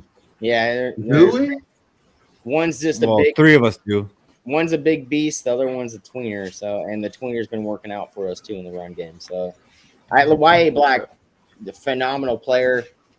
He was like the number 3 recruit coming out of high school for the defensive line. Oh, is that right? I were recruiting him. So, like, he is the legit guy. It's like, it's almost like you had that, he's so highly touted. College, you're playing with that Iowa defense. You're part of that Iowa defense that was, you bet the under, you're going to win 20 out of games in 2 years. So, phenomenal player. I love Y.A. Black. Yeah, those two guys definitely. On Derek Harmon, like during the game, I don't know, Steelers fans, if y'all watched it, the commentator got him mixed up with Cam Hayward. I believe it was on the sack. He was calling saying, "Oh, Cam Hayward got the sack." Cam Hayward. It ended up being Derek Harmon. So your question on the eye test, I think he passed it along. And he talked about it during this week about being on the snap count. And he said this week it's not going to be one. 100% go. So I'm ready for it. And Y.A. Black, most definitely, my case, I'm going to say, got to be in the nose tackle. Keanu Bitten, you got to get up out of there. I don't know why the Steelers hate him. I don't know what he did to Mike T, but hey, he getting pushed around and like a rag doll out there. So the most impressive thing about Harmon was the sack he missed when he was chasing down Derek May. Oh my gosh, he was so the fact that he almost got Derek May in the open field at his size. I tell you, on my show, I kept telling my peoples, I was like, look, maybe we need Derek Harmon. Maybe he's going to be the savior. Derek Harmon gets on the field, gets the sack. Next thing you know, TJ Watt. Next thing you know, Cam Hayward. It's like the energy comes. Oh, this is what we're supposed to be doing. Now we got somebody else that also can go get it, just like we want to go get it, and that's going to bring it. Ramsey also So- he brings that to this Steelers team. Is So I your love is it. your guys' defensive line? Would you guys say that that's your strength of your team, or is it somewhere else? No, it's not yet. We just got a Not glimpse yet, of no. it for the first time just last week. I don't think You we've know. fully seen our defense at all. No, not at all. No. So Yeah, I what think- is the strength of the Pittsburgh Steelers so far? It's honestly, I don't know if I can put on it. To me, it's an incomplete right now because Yeah. the best defensive player from last year, not named TJ Watt, is hurt, and it's Deshaun Elliott, who's a rock. I mean, the guy just absolutely he is as big of a factor in the run defense as some of our linebackers are. I will say this: I mean, Peyton Wilson took a step back this year. I don't think he's a 3-down linebacker. No. I do think Disappointing. he could help against someone like Hawkinson because he's a linebacker that can run. It's really the edge rushers because I'm gonna tell you one guy that you guys better watch out for. Don't tell the coaches this. Let him do his thing. Nick Herbig, Nick the Herbig. next great outside linebacker. That man has been in 32 football games and forced 8 forced fumbles in 32 games as a backup. That's pretty Very impressive. limited snaps. This guy makes plays left, right. He has a motor that doesn't quit. If he can start warning attention when Highsmith gets back off injury, TJ's still going to be TJ, but you give him help, and then Sawyer from Ohio State comes in. There's a good complement of outside linebackers on it. But really, right now, guys, it's an incomplete because we've missed so many pieces on the defense. So I'm going to tell you this: it may not be this week, but one of these weeks coming up, the steel curtain's going to come back on somebody because Well, we're just going to kind of hope it's not this week. So It got to be we're this just week. gonna It So, gotta be this week. All I heard is the Pittsburgh Steelers don't have a strength. That's all I heard. so I see. I was guys, gonna how disagree. worried are you Actually- collectively about our run game? Because we just spent a lot of time before you jumped on talking about Jordan Mason. He had 7 yards a carry last week. He did pretty well. He showed up pretty well when he was playing against the Bears too. Didn't have a lot of opportunities against Falcons, but how worried are you about the run game? How worried are you about us controlling the clock on you and that type of stuff? I'm a little bit Very concerned minimal. about it. I'm a little bit concerned. I'm gonna tell you why. And it's because it's Jordan Mason, right? Jordan Mason is the type running back that gives us problems. Like he just is, having that quick burst and stuff like in that. Listen, no, he's definitely a dude who's going to give us. He definitely gives us some issues. I think our middle linebackers may have some problem. Not PQ, but Peyton might have some issue with that. We'll see though. We'll see. If you get him in space, it might cause a problem. We might miss a tackle or two. That's possible as well. I think that's where you put in Cole Hogan. Yeah. Where's he been at? We got him to be third down back. Yeah. I get it, the injury, but now you healthy. I know Can I pass address coverage this? is part. When he's done, could I address that when he's done? yeah, I'm addressing right now. No, you guys definitely can, but I gotta address something that me and Tommy here, we call him Unk. We've been agreeing a lot lately. And Fish, like I always told you, if you're agreeing with Tommy, you're doing something right.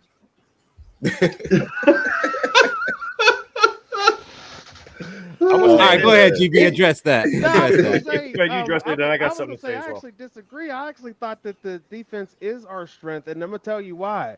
Because our takeaways are incredible. That's the thing. Look, you stats all day, but the stats you want to look at is our plus minus. That's the reason why we're 2-1 at the end of the day. Yeah. Right? Our offense has to catch up with the defense. The defense is statistically speaking, stats don't matter. Wins and losses matter, in my opinion. Yeah. Right? And at the end of the day, the defense puts us in a position to win all the time, and that's the one thing that I don't know anything about your ball security, but I hope that you guys were carrying. I hope you guys were carrying wet balls and they were trying to hit them with boxing gloves because the Peanut Tillman is coming. I'm just letting y'all know the Peanut Tillman is coming. And it's coming with TJ and it's coming with Jalen and all those guys are going for that ball, man. They're very, very much a ball hungry defense. They may miss some tackles just because they're out there punching instead of rapping. You know what I mean? So that's the thing you want to be. You definitely want to be. You want to be concerned about. And I know they have so the again, same real, thing. Sure. real quick, and 100% is not a cop out. It's my honest answer. It's incomplete right now. That's what I feel because there have been so many injuries right now. If I were to say if everybody's healthy, I think the strength would end up being the secondary. It's been a long time since we were able to say that because of the versatility of the secondary. Does your running game scare us? I would say yes, but it's not for the players. It's because of O'Connell. I think he is the way he calls the game. I respect so much.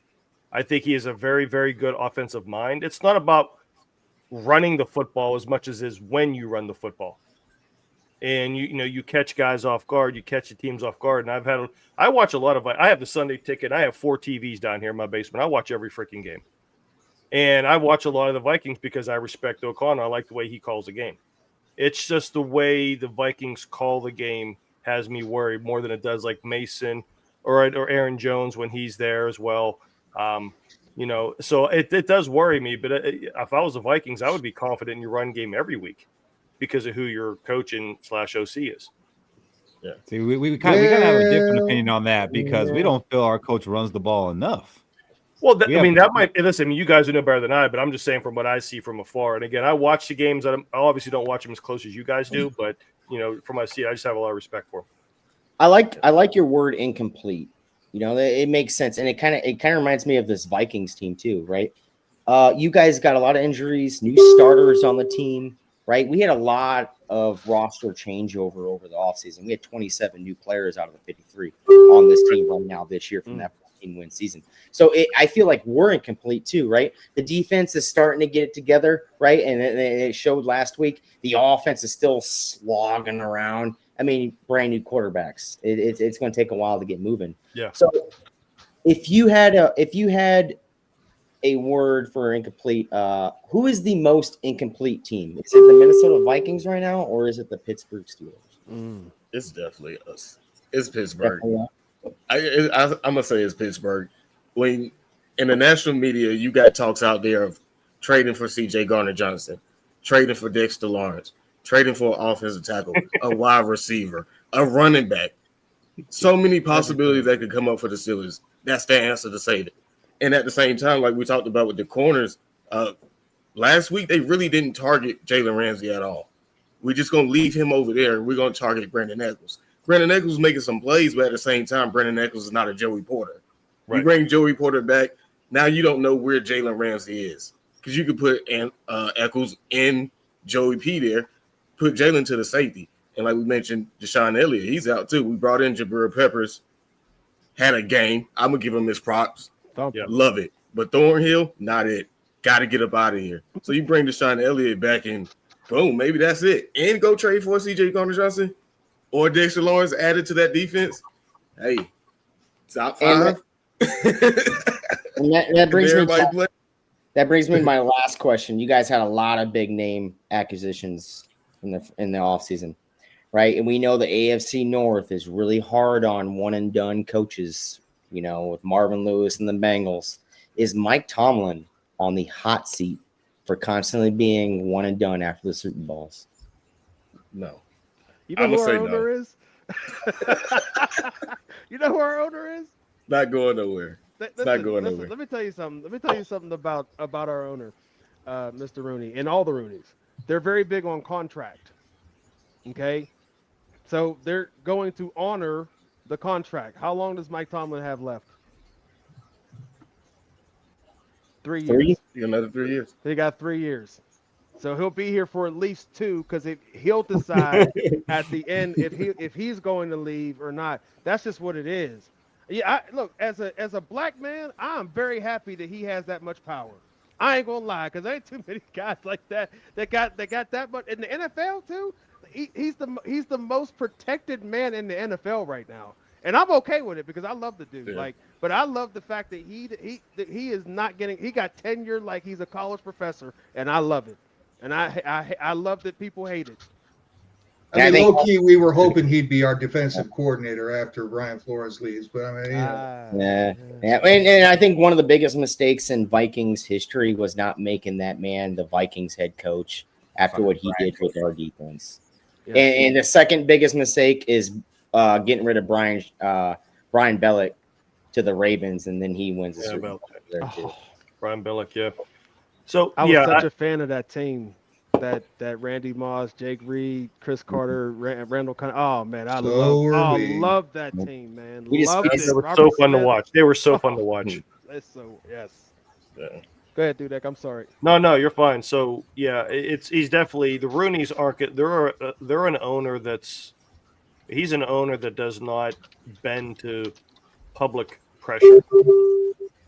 The public pressure is there's fans here that wanted him gone in 2016. So we've been dealing with this for years. There's a joke on here, and this happened this year too. When the Steelers beat the Jets, there was pictures of the Steelers in Green Bay Super Bowl. This is a Super Bowl year. All this stuff. Steelers lose to the Seahawks. The 3-14, fire everybody. Tomlin sucks. I mean, it's this roller coaster of a ride, and the Rooney just like, you know what? Especially after last year, 10-3, then collapsed with the last 4 or 5 losses in the playoff loss to the Ravens. Come on, he's our guy. We think he did a really good job, and for the most part, he did. The problem is the attrition is led to a lot of the playoffs failure. And let's be honest. Does anybody that knows football in their right mind think Mason Rudolph is going to beat Josh Allen in the playoffs? I don't think Mason Rudolph will be in the playoffs. No, again, no. Granted, that's a playoff loss, and it does suck, right? The last game of Ben Roethlisberger's career went up against the juggernaut Chiefs. Mm-hmm. Do you really think the Steelers had any business being in that game? But so I will are you going to develop a quarterback with a defensive head coach? That's what right. Like to your point, Keith. Here, this is an issue with Mike Tomlin, is picking an offensive coordinator. Mm-hmm. We had one here in Todd Haley, had a top 5 offense, and you know what? And Meech, you could probably agree with this too, right? Had top 5 offense, and everybody wanted Todd Haley out of town. They wanted to fire him. A top 5 offense. You know why? Because him and Ben butted heads. Yep, him and Ben. And then he hired Ben's buddy in Fichtner, and then I don't want to talk about that. After that, make me go refill this damn thing. So about this week, I want to get into this week. Yeah. Fish, I want you to tell these guys, if you were a Pittsburgh Steelers fan, what would you be worried about with the Minnesota Vikings? 3. Jordan Addison's back. Yeah. I don't know who your cornerback 2 is, but he about to have a busy day. I'm still mad that we didn't draft his ass. Good Lord. Yeah, we saw him at University of Pittsburgh here for a while. Watching the Pitt, man. I mean, he made Pickett what he put Pickett on the map, bro. Yeah, this is going to be the problem. Oh man, for you guys, it's going to be Jordan Addison coming back. We know. Is Joey Porter playing? Yeah, I was just about to say. Hopefully, he was limited today. Yeah. So was Elliott. They're both. And him and Elliott were both limited, but they practiced. So I'm gonna go out on a limb and say that we're gonna have pretty much the full gambit, not Alex Highsmith. Yeah, we're gonna have the full gambit. They're playing for this one. This is a 5-star matchup, and the Rooneys are Irish as all get out. They don't get no more Irish than the Rooneys. They're gonna pull out all the stops. I promise you. Even Dan and Art up in heaven, up there putting some little Irish love out there, man. I promise you, that's what's gonna go down in Dublin. We're a little far away from St. Patrick's Day, fellas. I'm sorry. Man, we need it. We need it, man. Which one of you has the beer on you? All right, let's do a cheers. I'm going to ask you a question about matchups. Nice. All right, what is cheers right here? What matchup worries you the most out of our skill position players compared to one of your defensive players? That's probably what Fish just said.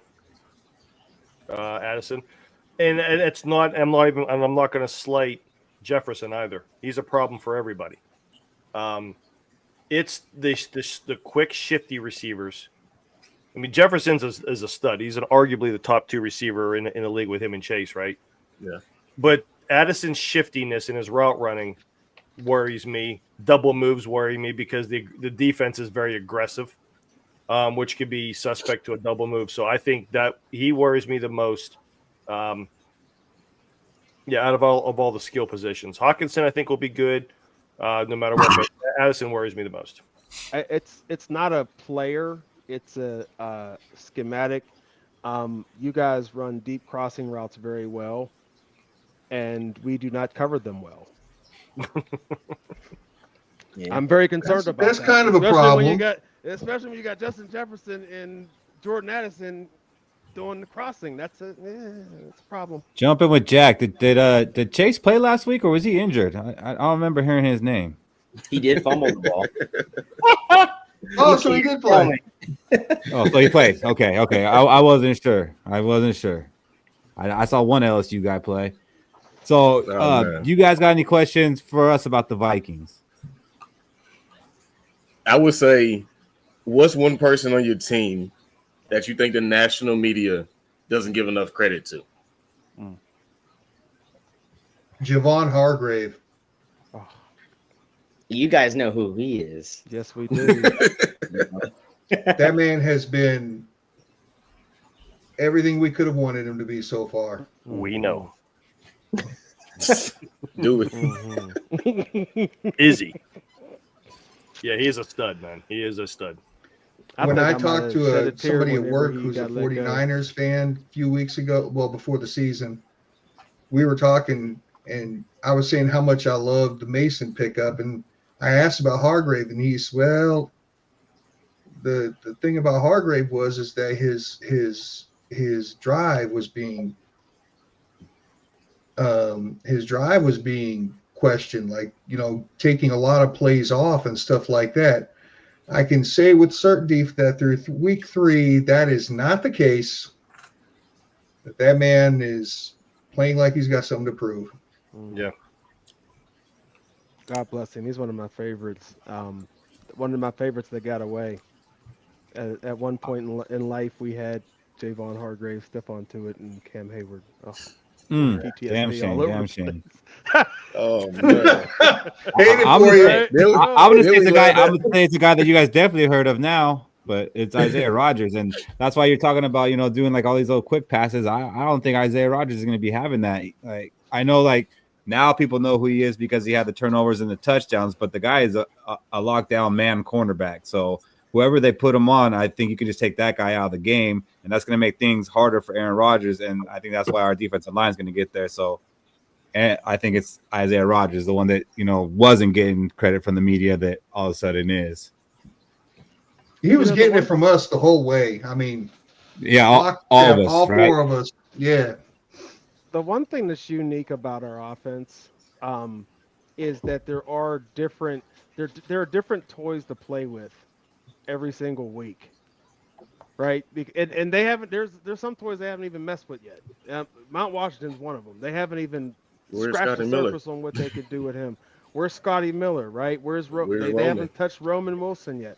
There's a lot of toys. Hey, Ben Skoranek scored our first touchdown and he was wide open. Nobody was accounting for him. We call him a wide back because he's a wide receiver fullback. He had his own position, right? So there's different. So if they decide to be creative in using those toys, it can be very dangerous. Isaiah Rodgers is only one guy, right? There's other guys that you're going to have to account for, and that's the one thing. If they decide to spread you out and allow Aaron to determine pre-snap where he's going to go and read the blitz and be Aaron Rodgers, right? A la Ben in his later days. Like if they allow him to do that, I think we will absolutely have a shot. And actually, in our live, I actually said I think Rodgers is going to have I think he's going to have a fantastic game. I really do. And you almost said career day. I almost said that, but no, not really. I'm gonna say, but I'm gonna say 403 tutties though. I'm gonna say that. And 400. 403 tutties, and the reason why I'm going to say that is just what I just talked about, because I think that the menu is finally going to open, and they're going to actually open this thing up to all the different weapons that they have, and Roman Wilson should be, if they do it right, Roman Wilson will play a big role in that. Shaq, you hearing this? 403 touchdowns against our defense. What do you think about that, Shaq? So I'll answer both questions. The one Meech originally asked, a player to watch out for that's not getting enough love, I'll say Josh Oliver, our backup tight end, because he has so many weapons on offense. He's kind of more of an afterthought. And, blocking tight ends don't really get as much love. Like you guys know with Darnell Washington, the big body, but he doesn't get the love because he's not really the catching threat. And to answer your question, Keith, I mean, it's possible because, our defense be looking phenomenal at times, but then when we look at it, it's like we don't know what Vikings defense is going to show up.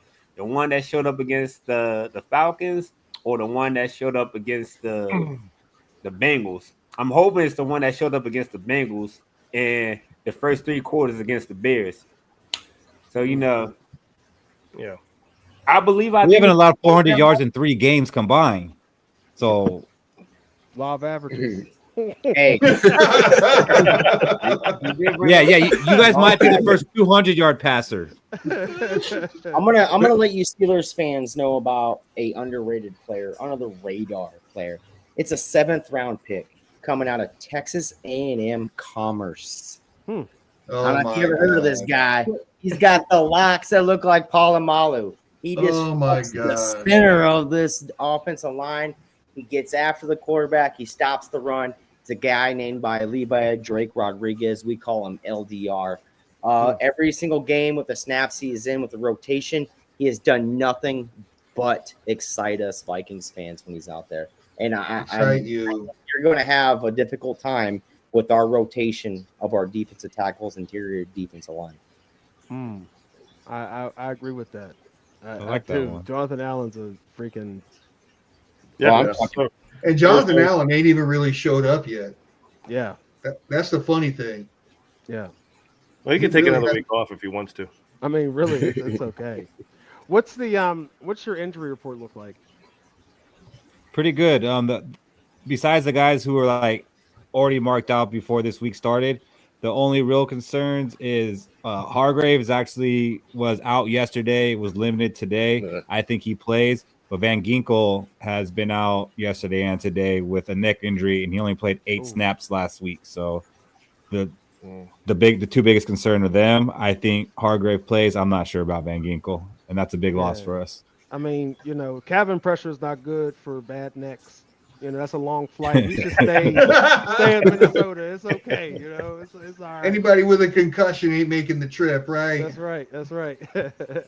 So I got a question, Fish. You just said that. I was looking at this, and I saw Donovan. I don't know exactly who your starters are, too, but Donovan Jackson's guard, he's out. Ryan Kelly was questionable, although he practiced again, but he had a concussion. So did Justin Skol, I believe. Skol can stay concussed. Don't worry about that. As far as those starters, I mean, I just see a lot of these offensive linemen like with concussions and injuries. Are those starters, or how's the offensive line?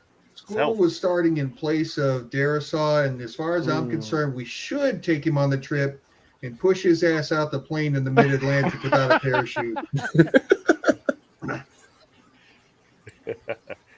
Let him drink Guinness or so before the game or something, right? Yeah. He is, Donovan Jackson is a starter. Okay. Yeah, and that's a huge loss for us, I think, with DJ. The dude's been nothing but phenomenal since we drafted him coming in here. But Darisaw being over there, back again, he's healthy. It should alleviate some stress on that left side of our offensive line. And Brandel, when he's put in the position to replace a starter, he's done pretty well. Unless with Darisaw next to him. Yeah, well, unless you're Micah Parsons, then he's been completely dog shit. But other than that, I'm pretty happy. I want to see how he do against Cam Hayward. Yeah, that's my biggest worry. If I had to worry, especially after the game, Cam Hayward against Brandel. And like I said, throw Harmon in there too, because one of the stats I said are bloated on it too. So that's why I was asking about your offensive line, because outside of Drake May's couple long runs, New England had no running game at all. So that was a Derek Harmon factor. And Benton played better too. Even I think he might be out of position. Maybe I think Meach was mentioned earlier, like moving him around and Benton around because he kind of gets blown up as on a nose tackle. But that's going to be an interesting matchup. So that's again why I was asking about your offensive line health. Hey, I'm not worried about it because we got another ginger at the starting quarterback position. He's going to take us on that 14 games. Yeah, it worries me the most. Let me just say this: if Ryan Kelly doesn't play, I would become more concerned. Yeah. I'm not really worried about Blake. I'm not worried about Blake Brandel being if he's in between Darisaw and Kelly. He'll have enough support on double teams to where he'll be fine.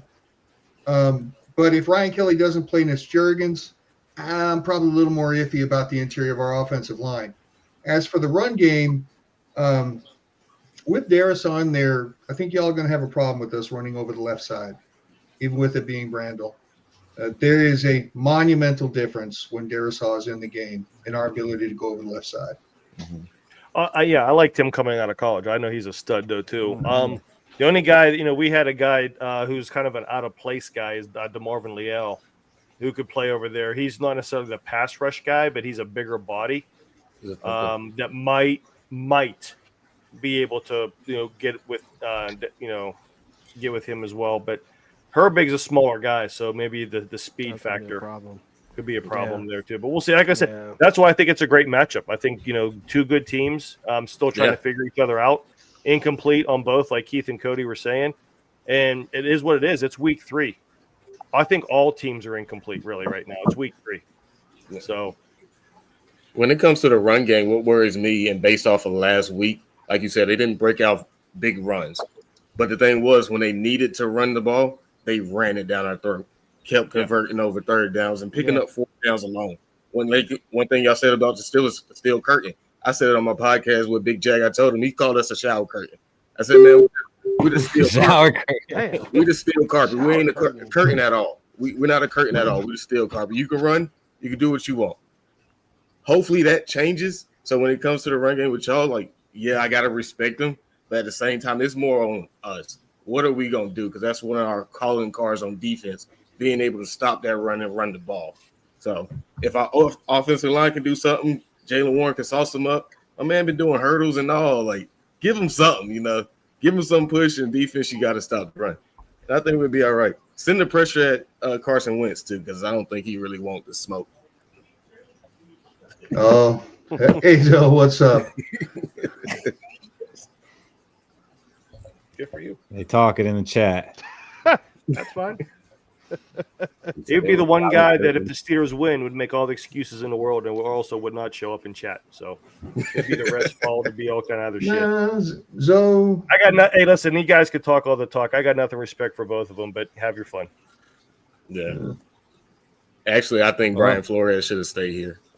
Yeah. I was surprised that only lasted 1 year.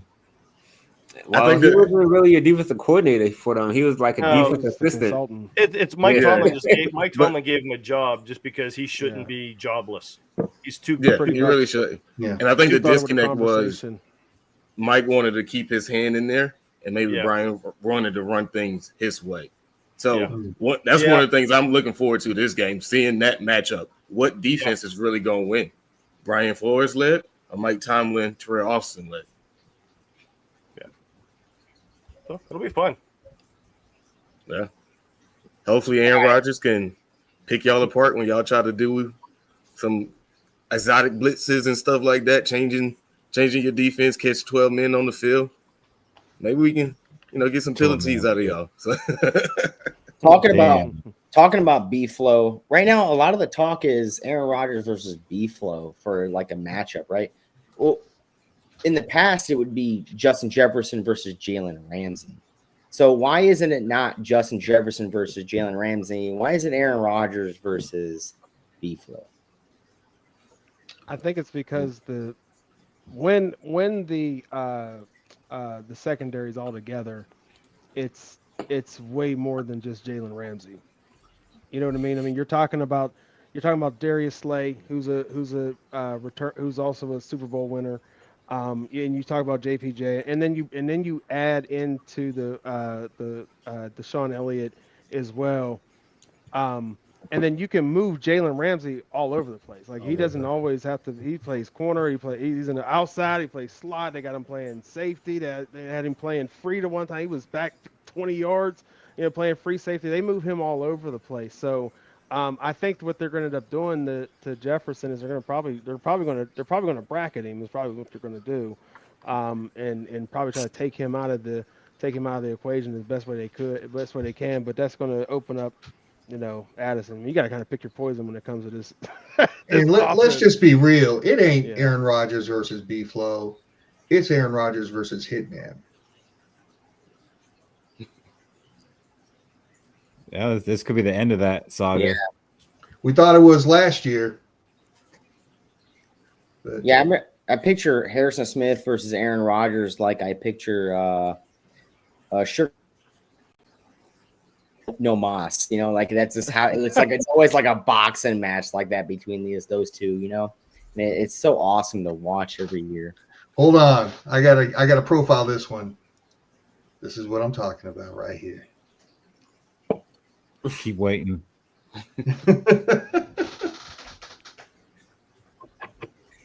All right, fellas, I'm gonna let you all get out of here. I know it's getting late for you, but before we do that, why don't we go around the horn and give our predictions on this game? Got it. All right, I'll Go ahead, first. Meech. I'll go first. Score prediction, I got 27-20 in favor of the Vikings. Just gonna say it. I think it come down to the last minute, and y'all get the touchdown. All right. Well, I yelled at Dudek earlier because he picked the Vikings on our live podcast. So I'm not going to be we ain't going to be a whole Vikings win over here as far as I'm concerned. Shit. I gotta be real. I like the Vikings, man. I'm going to say, and I said it earlier today. I do feel like Aaron Rodgers is going to I think he's going to have a big game because it is the Minnesota Vikings. Right, and you add the Irish. There's a lot of. I think this is going to be a lot. This version of the Steelers is really wants this game. I could tell you that, and then they're going to go into a bye week and things of that nature and recoup. So I'm going to say, 33-27. It'll be. We'll pull one out at the end of the game, and I'm guessing it's going to be Calvin Austin. Okay. Some predictions with that I'm one. not mad at that at what you all. got? I'm not mad at that. Yeah, Meech took my score that I had as well, and I agree. And honestly, I am agreeing with the Vikings win. And reason I was saying that is it's the respect of the defense and the playmaking ability of the defense. I do think Aaron Rodgers could have a really good game, and I think a lot of that yardage is hidden yardage. It could be catch and runs. It could be, Aaron's not throwing the ball 40 yards downfield in the dime. That's yardage can come from, hitting a guy on a slant and taking it to the house like a Calvin Austin, a Romo Wilson, or DK, things like that, versus a blitz, a very aggressive Minnesota Vikings defense. That's where I do think Aaron Rodgers is still an upper echelon, not an elite, but upper echelon quarterback with that. But he still needs to be protected and things like that. I just think that there's too many playmakers on the defense. I have a lot of respect for Brian Flores. So that's why I said 27-20 on the Vikings, because I said at the beginning of the year, I said the Steelers would be 3-1 going into the bye week, and I tabbed my loss as the Minnesota Vikings. And Zoe Sports is really talking that shit. I love it. I love it. I love it. If the Steelers do end up winning, I'm going to come back and talk to that guy. Well, I'll let you know about that after this. So anyway, but no, honestly, I love it. Listen, good-hearted shit talking between fans, that's great. But I'm looking just for the chess match. You guys mentioned Harrison Smith. You mentioned Aaron Rodgers. This is going to be such a good game. It could games like 17-13 can still be good.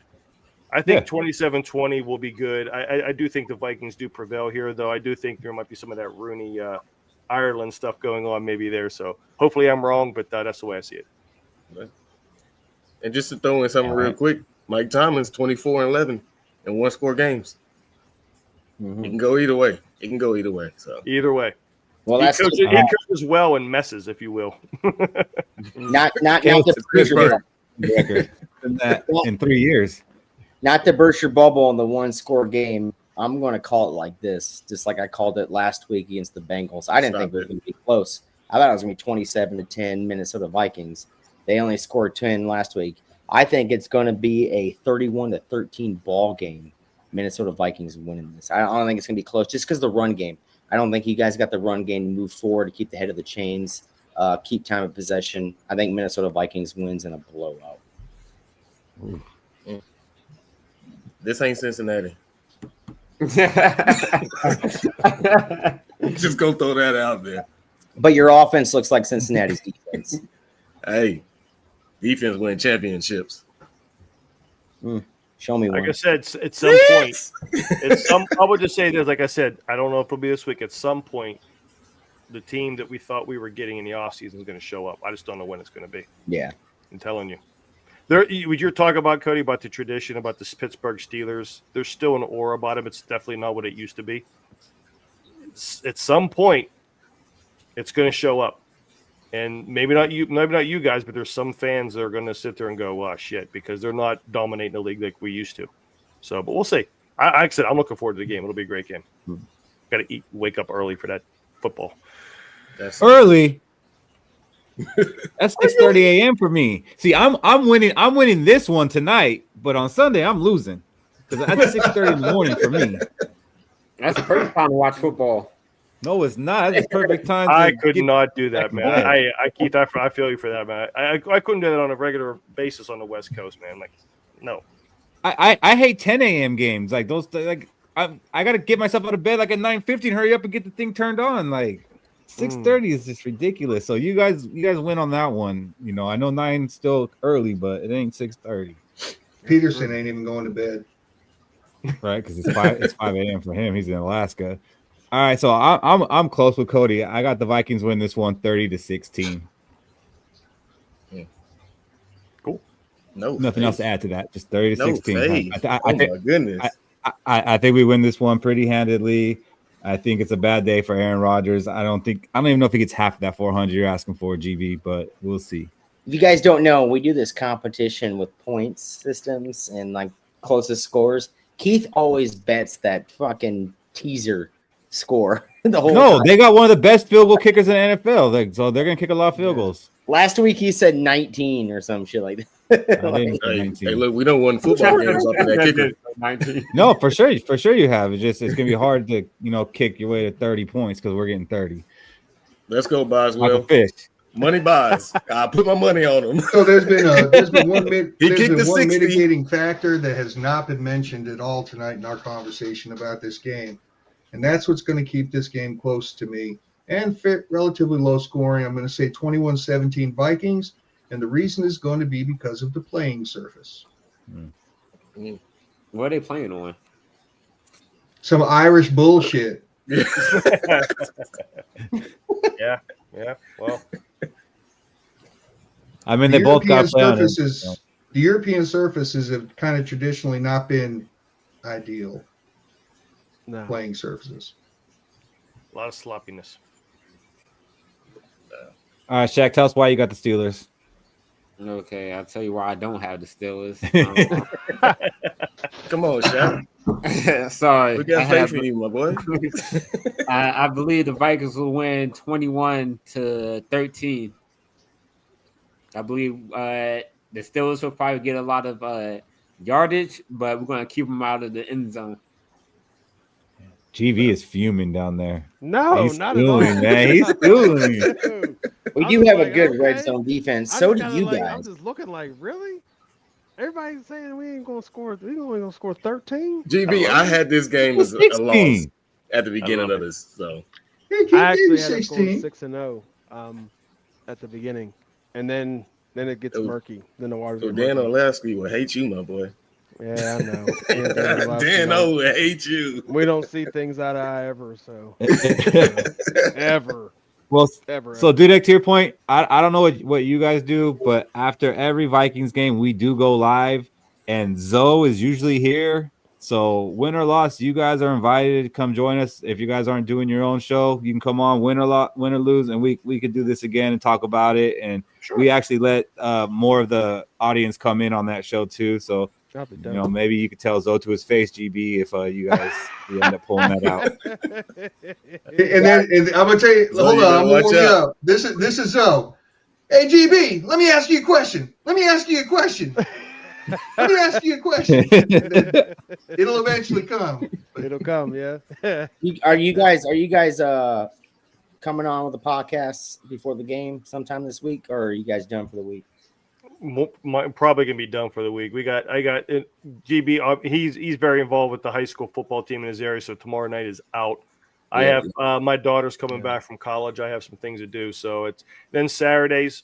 I watch college football. I don't care about the NFL on Saturdays. Okay, so in the future, whenever we come play your Steelers, you guys come play us. You can always hit one of us up, and we'll pop on. Y'all. Absolutely, that'd be dope. No, that would be good, man. I honestly, real talk. I said I appreciate the back and forth, the trash talking on there. I love it. I know, and I really appreciate you guys coming out. I think it's a really cool thing that you guys do, bringing fans of the other team on, man. I think it's good content, good banter. It's all done respectfully. Even the trash talk's done respectfully. It's all good. So I love it. I had a blast. It gets a little disrespectful from Cody when we get a Packers fan on here. Yeah, don't bring a Packers fan on this one. Yeah. I live across the street. There are two, going against the Ravens. I could see that. Absolutely. Yeah, there's 2 Ravens fans that live across the street from me in my neighborhood, and I'd be lying to say if I didn't think about some toilet paper every once in a while, especially. I was just about to say, you want some help? You want some help? My brother is a Ravens fan. Honestly, I'm thankful they're good guys, and I really like them as men. Or if not, they would have a lot of crap on their house. So I'm telling you right now. Yeah, like I said, my brother is a Ravens fan. So growing up in the household with him, we going at it. Yeah, like I've been a Steelers fan as long as I can remember. That was the first team, the only team. Yep, that was it.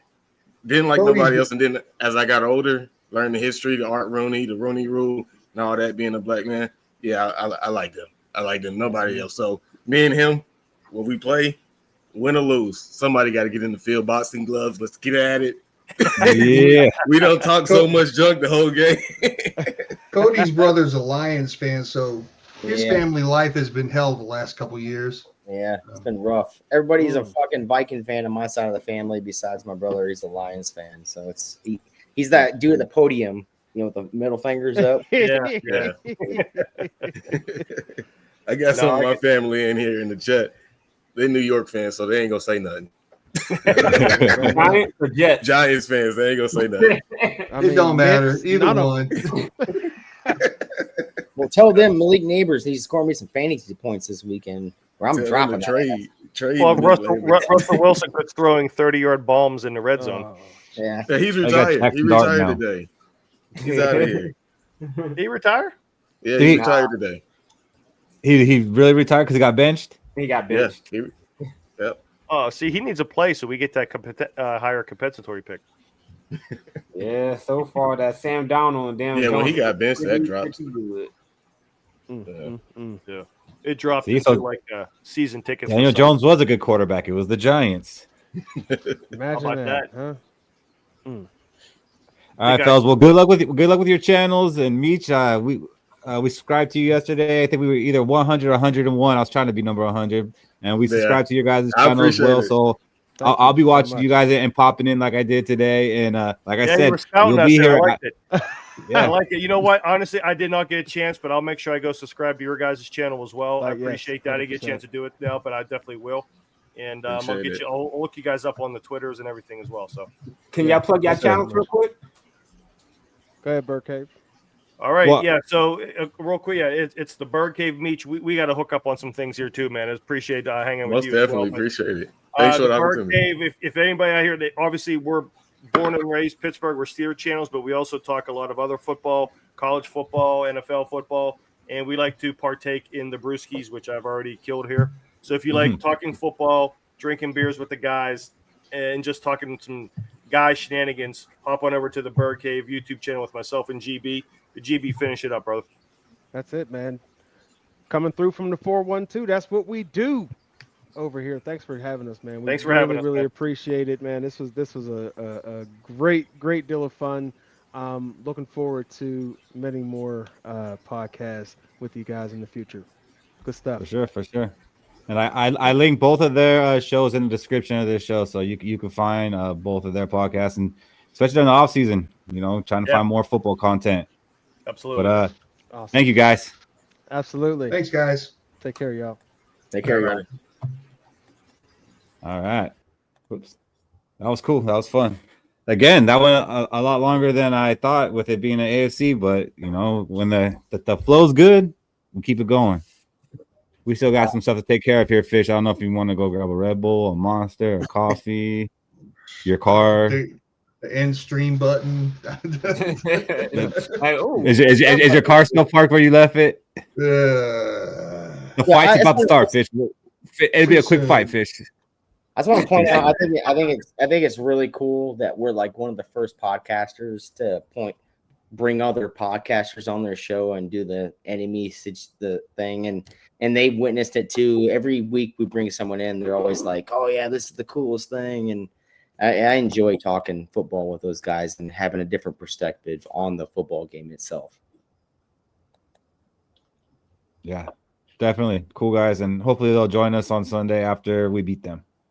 Yeah, I'm talking more smack than I like myself. Yeah, because as a Viking fan, I know I'm setting myself up for it, and if it happens, I'll take it. But why don't you guys go ahead and give us the 5 keys to this game?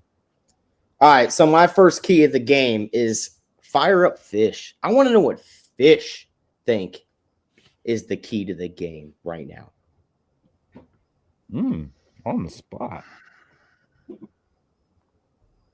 Carson Wentz is going to have to play like an NFL quarterback, and he's going to have to throw for 250 yards and a couple of touchdowns. I like that.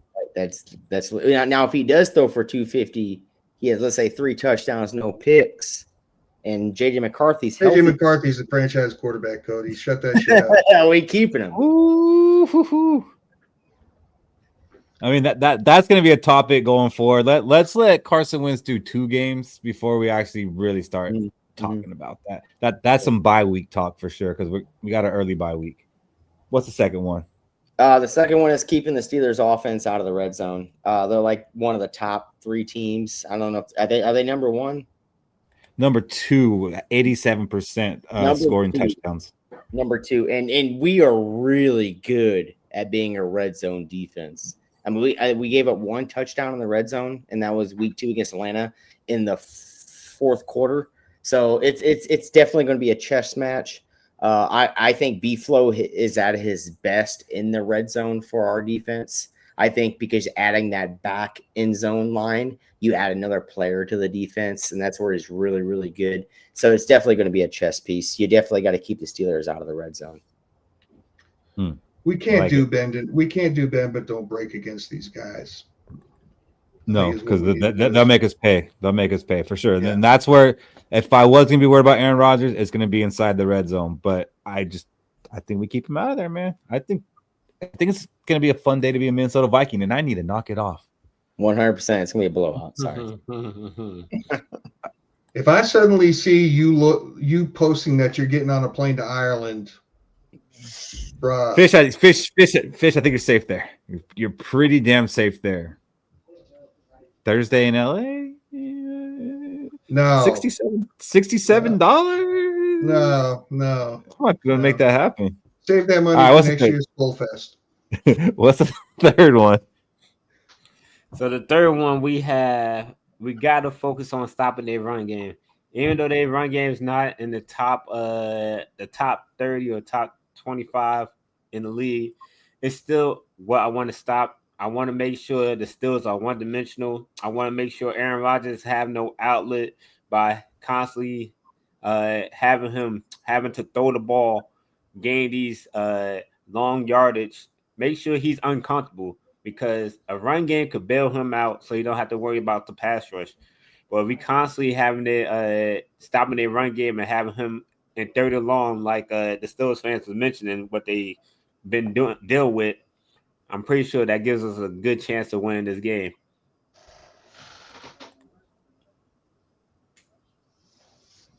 Uh, 5 hours over to Cody, 9 hours up to Minneapolis.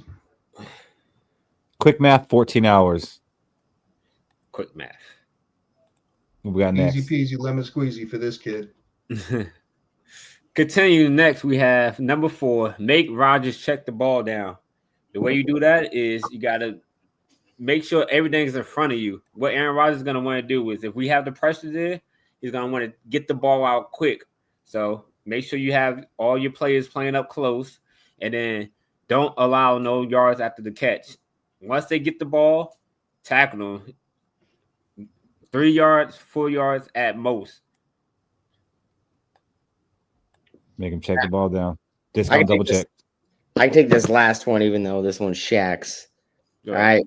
Know where Ramsey and Watt are at all times. No, the biggest thing out of these two players is know where Watt is at in the fourth quarter, because he could destroy you.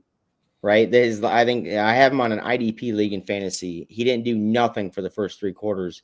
That fourth quarter came around, he had 2 sacks.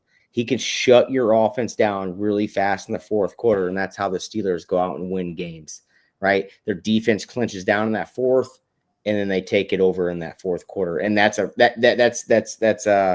credentials for a really good football team moving forward as they get to know each other.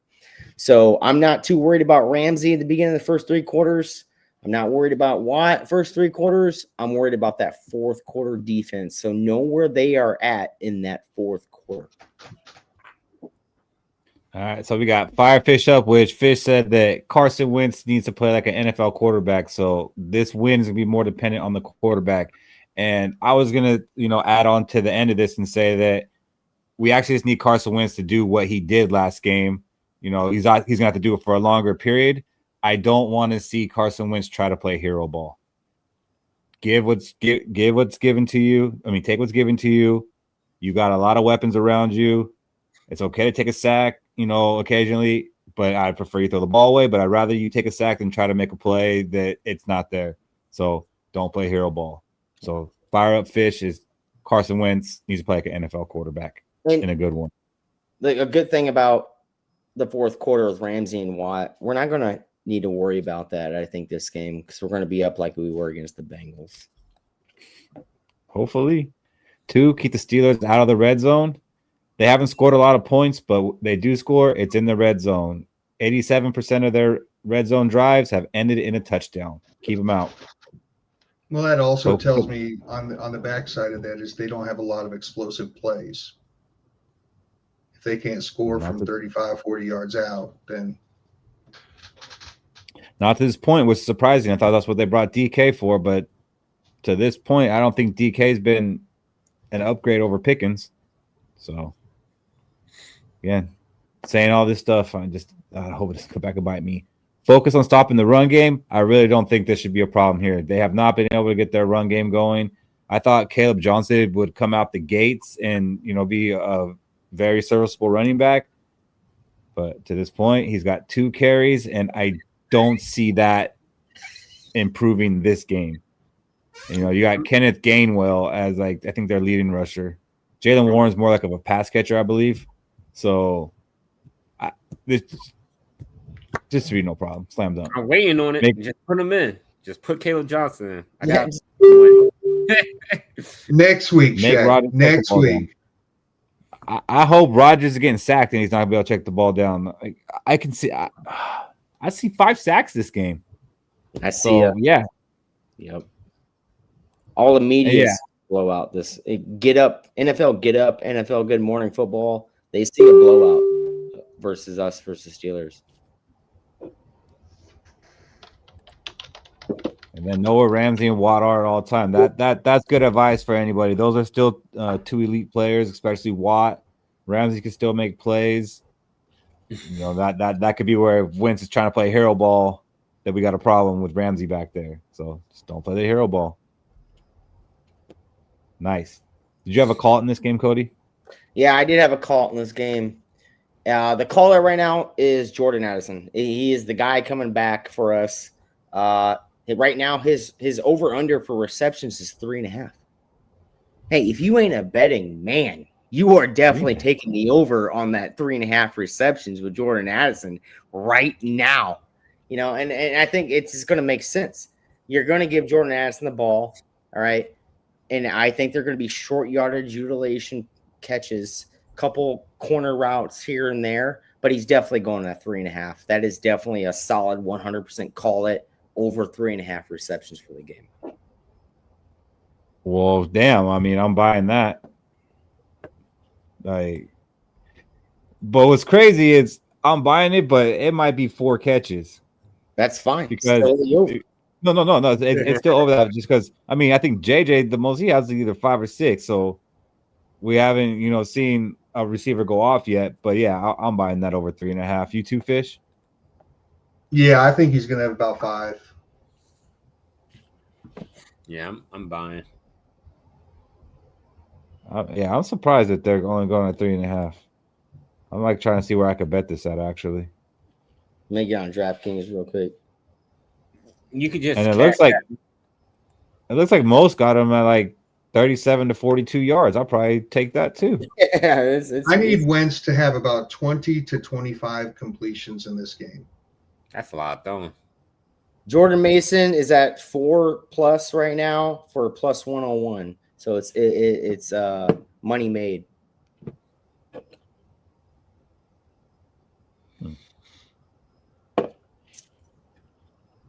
Do you guys think that Jordan Addison's going to bring a new dimension to this offense, or is it going to take some time? I got a hot take relying on it too. Ooh. It's not like he's coming back from an injury where he could be slowed down. True. Yeah. He's got fresh. He should be more ready to go than ever, right? Yeah. The only negative on it is he was not allowed in the facilities the start of week 1. Right. So, but even week 2 and 3, he was allowed there, but he wasn't allowed to participate in practice. I wonder if the VR glasses work for receivers.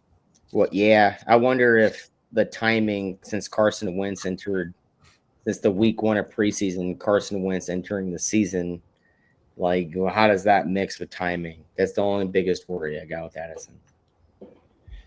And then this is what I want to ask too. Where does Thielen fit in this offense now, Fish? I was telling you before the season even started, before the season started, like, we don't need to panic. We don't need to trade for Thielen. You were like, yeah, we do. How do you feel about that now? Oh, God, I hate being wrong all the time.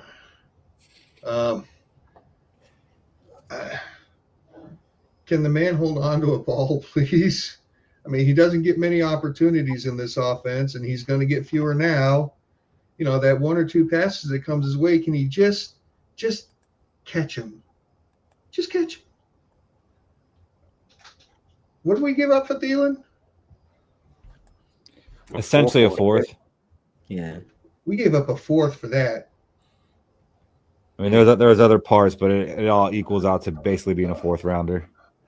I think it'll be better for Thielen. I mean, you got to imagine Thielen coming in with a new quarterback, even though J.J. McCarthy threw to him in the offseason, but then coming in with Carson Wentz. All right, well, look, what can we get in the 5th round, really? I mean, it's not like we could get a good defensive tackle in the 5th round or something. I mean, as far as I know, we'd get some tweener who's going to be indistinct and not really do shit during the games. So I guess I'm buying an Ingram Dawkins jersey. I'm buying a Dawkins jersey because Fish is guaranteeing this guy's going to be a Pro Bowler. I mean, look, Thielen's going to come through and he's going to catch a clutch touchdown in week 14. And it's going to be so much more than what any 5th rounder could do for us that we would draft. So, well, he's going to add on to the 5th rounder that we drafted. A clutch week 14 touchdown with Tyrone Ingram Dawkins. I'll take that all day. Who? The guy that's in rotation, helping this run defense. Oh, helping the run defense. Does he even have a tackle? I mean, come on. When he plays, I guess his imposing presence is enough. It's like when Jalen Redmond was playing for us for the few snaps. It's like when the Pittsburgh Steelers drafted a defensive tackle in the 5th round, and we were talking glowingly about him, and then we tried to glaze Tyrone Ingram Dawkins, who has no stats. Okay. Nick and Norse, it was both. It's a 5th round pick this year and a 4th round pick next year. You feel better about it, Fish?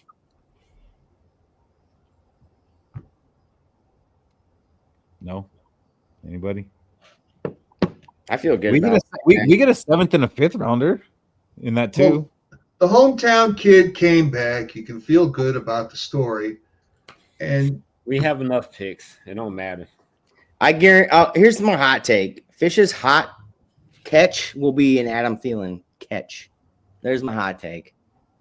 Oh. This week? Can you say? Can we start the segment on the hot takes and then Cody re-say that? No, we'll go back to it when we get there. No, Cody probably has a better one. I got a new one because of this. Well, then let's go ahead and get into our hot takes, fellas. All right, here we go. Adam Thielen will be Fish's hot take, and Adam Thielen play will be Fish's catch next week. the second part. I could just sabotage that hot take. He could have like 8 catches for 2 touchdowns and all that, and I'll be like, that Tyrion Ingram Dawkins batted ball is the catch. Go for it. We should have made him go off stage for it. We put the headphones in. CJ Ham is still out. He's got to miss at least 4 games. Yeah. All right, Shaq, what do you got?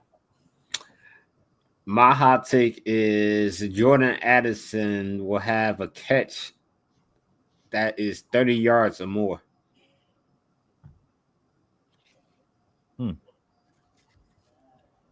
That's spicy. I wish we delivered like we knew this was being clipped.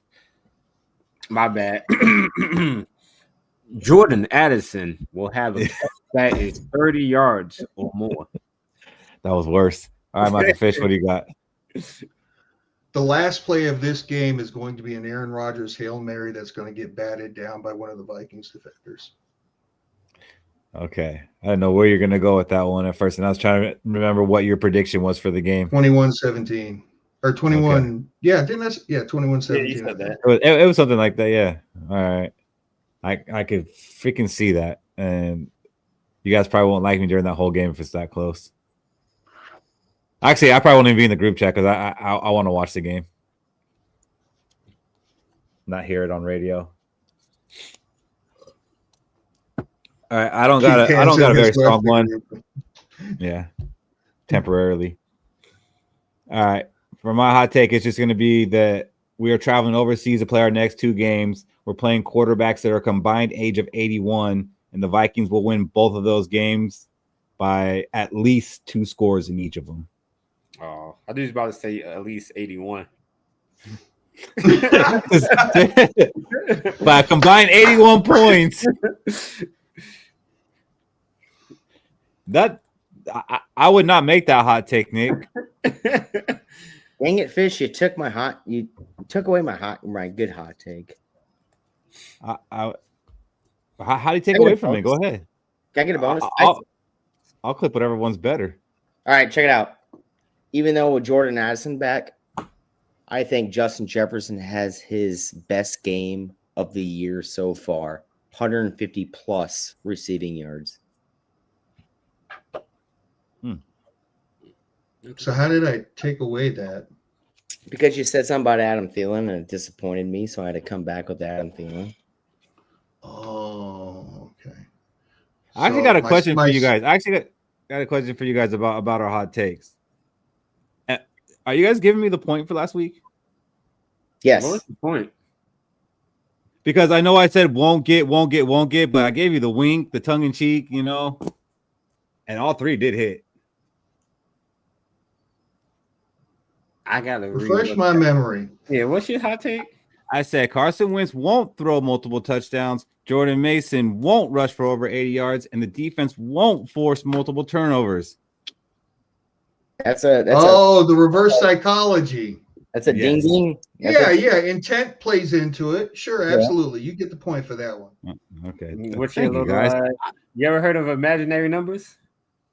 Hey, I'm just saying. When you guys get on, borderline, I'll remember that. Hey, Shaq, we're number 1 right now in points and predictions. So let's just give him that one, okay? Oh, yeah. Hey, what's going to happen is Cody's going to do one of his floor and ceiling hot takes. That's totally unquantifiable. And Keith's going to be like, Cody, you got it. I guess I could give him that. I did get the elite prospect and free agency in the draft. You know it when you see it. So, yeah, on our predictions, Cody and Shaq have 3 points because they both accurately predicted the score of the Bengals with 10. Me and Fish are sitting there at 2. Damn. That's where we're at in our prediction scores. And I'll re-explain that all next week. But I'm getting that look from Fish like this is a good time to wrap it up. 2 hours, 20 Cody's looking a little tired himself. I mean, even me, I'm getting a little tired. It's freaking 9:16. I'm off tomorrow though, so I mean, I could go if you guys want to. Go ahead. We'll just calm down. You just keep on going. I'm going. Okay, we are going to start Minnesota Vikings. Let's go West Coast. Yeah, just start talking fantasy football. We'll see how fast the smiles disappear. Yeah. I got nothing to talk about fantasy football. It's not going good for me. Like I said, yeah, that's enough. Like, all right. So your final thoughts. This is like Brett Favre's 2010 Shaq, your season. final thoughts are. Yeah. Don't cut me off like that again, like you did last week. Jesus. Don't do that. So all right, Shaq. Final thoughts. My final thoughts are: thanks for the Steelers, the 3 Steelers podcasters that came on and gave the information and knowledge. Hopefully, I don't want to say y'all win, but hopefully, y'all get to see a good game on y'all end, and the Vikings still win. If you're still here, make sure you leave a like, comment, and subscribe on YouTube if you haven't subscribed yet. We're trying to still grow this thing, trying to reach new levels. Also, if you're feeling real generous on YouTube, you can click that little $ button and donate to the Let's Go charity. Or if you don't have, if you don't know how to do it on YouTube, you can send it to the Cash App at Let's Go Cash App. Mike Fish. For Vikings fans, by Vikings fans, and once again, thanks to those guys for joining us. Riding high off a big win. Let's carry some momentum in. Let's continue our undefeated in Europe streak. I like that win by 81 combined, but I don't think it's going to happen.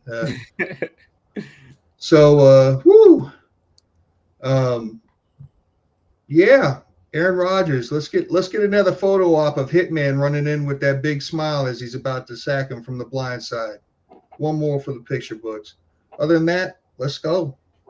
Let's go. My man said 400 yards and 3 touchdowns for Aaron Rodgers. I can't believe it. If that happens, bro, I might not make it on Aftercare, just so you know. So I'll see you guys at Aftercare. Cody, what do you got? It's okay. Our man is coming back as long as he has a plan, like the rest of you. All right, it's Thursday. Tomorrow is the start of your weekend. In the afternoon, you're going to go out, party hard at the bars, just have a good time. Just ensure you have a plan, all right? Jordan Addison did not have a plan. He missed 3 days of work, all right? 3 weeks of work, we'll say that. Do not be Jordan Addison where you're missing 3 days of work. It's a lot of pay from your family and all that jazz. But if that happens to where you didn't have a plan, just know you can rebound from it. You can be resilient. You're going to have a big day afterwards. You're going to have a big game afterwards. Just always have a plan. Be good or be good at it. And always, let's go. You could be the new Jordan Addison, the one that gets over 4 catches and 50 yards, just not the one that falls asleep behind the wheel because he's intoxicated. It's very important to distinguish that, Cody. At an airport. All right, that is our show, everybody. We will be back really early on Sunday because Aftercare will be directly after the Vikings game, which starts at 6:30 in the morning for me, fellas. So that means Aftercare is at like 10 a.m. for me, fellas. So thank you guys who are here watching us, and anybody who stopped through, and anybody who watches this later that actually makes it to the end. I doubt anybody makes it to the end and watches it later, but if you do, thank you. We will see you guys on Sunday after the game. Let's Skol.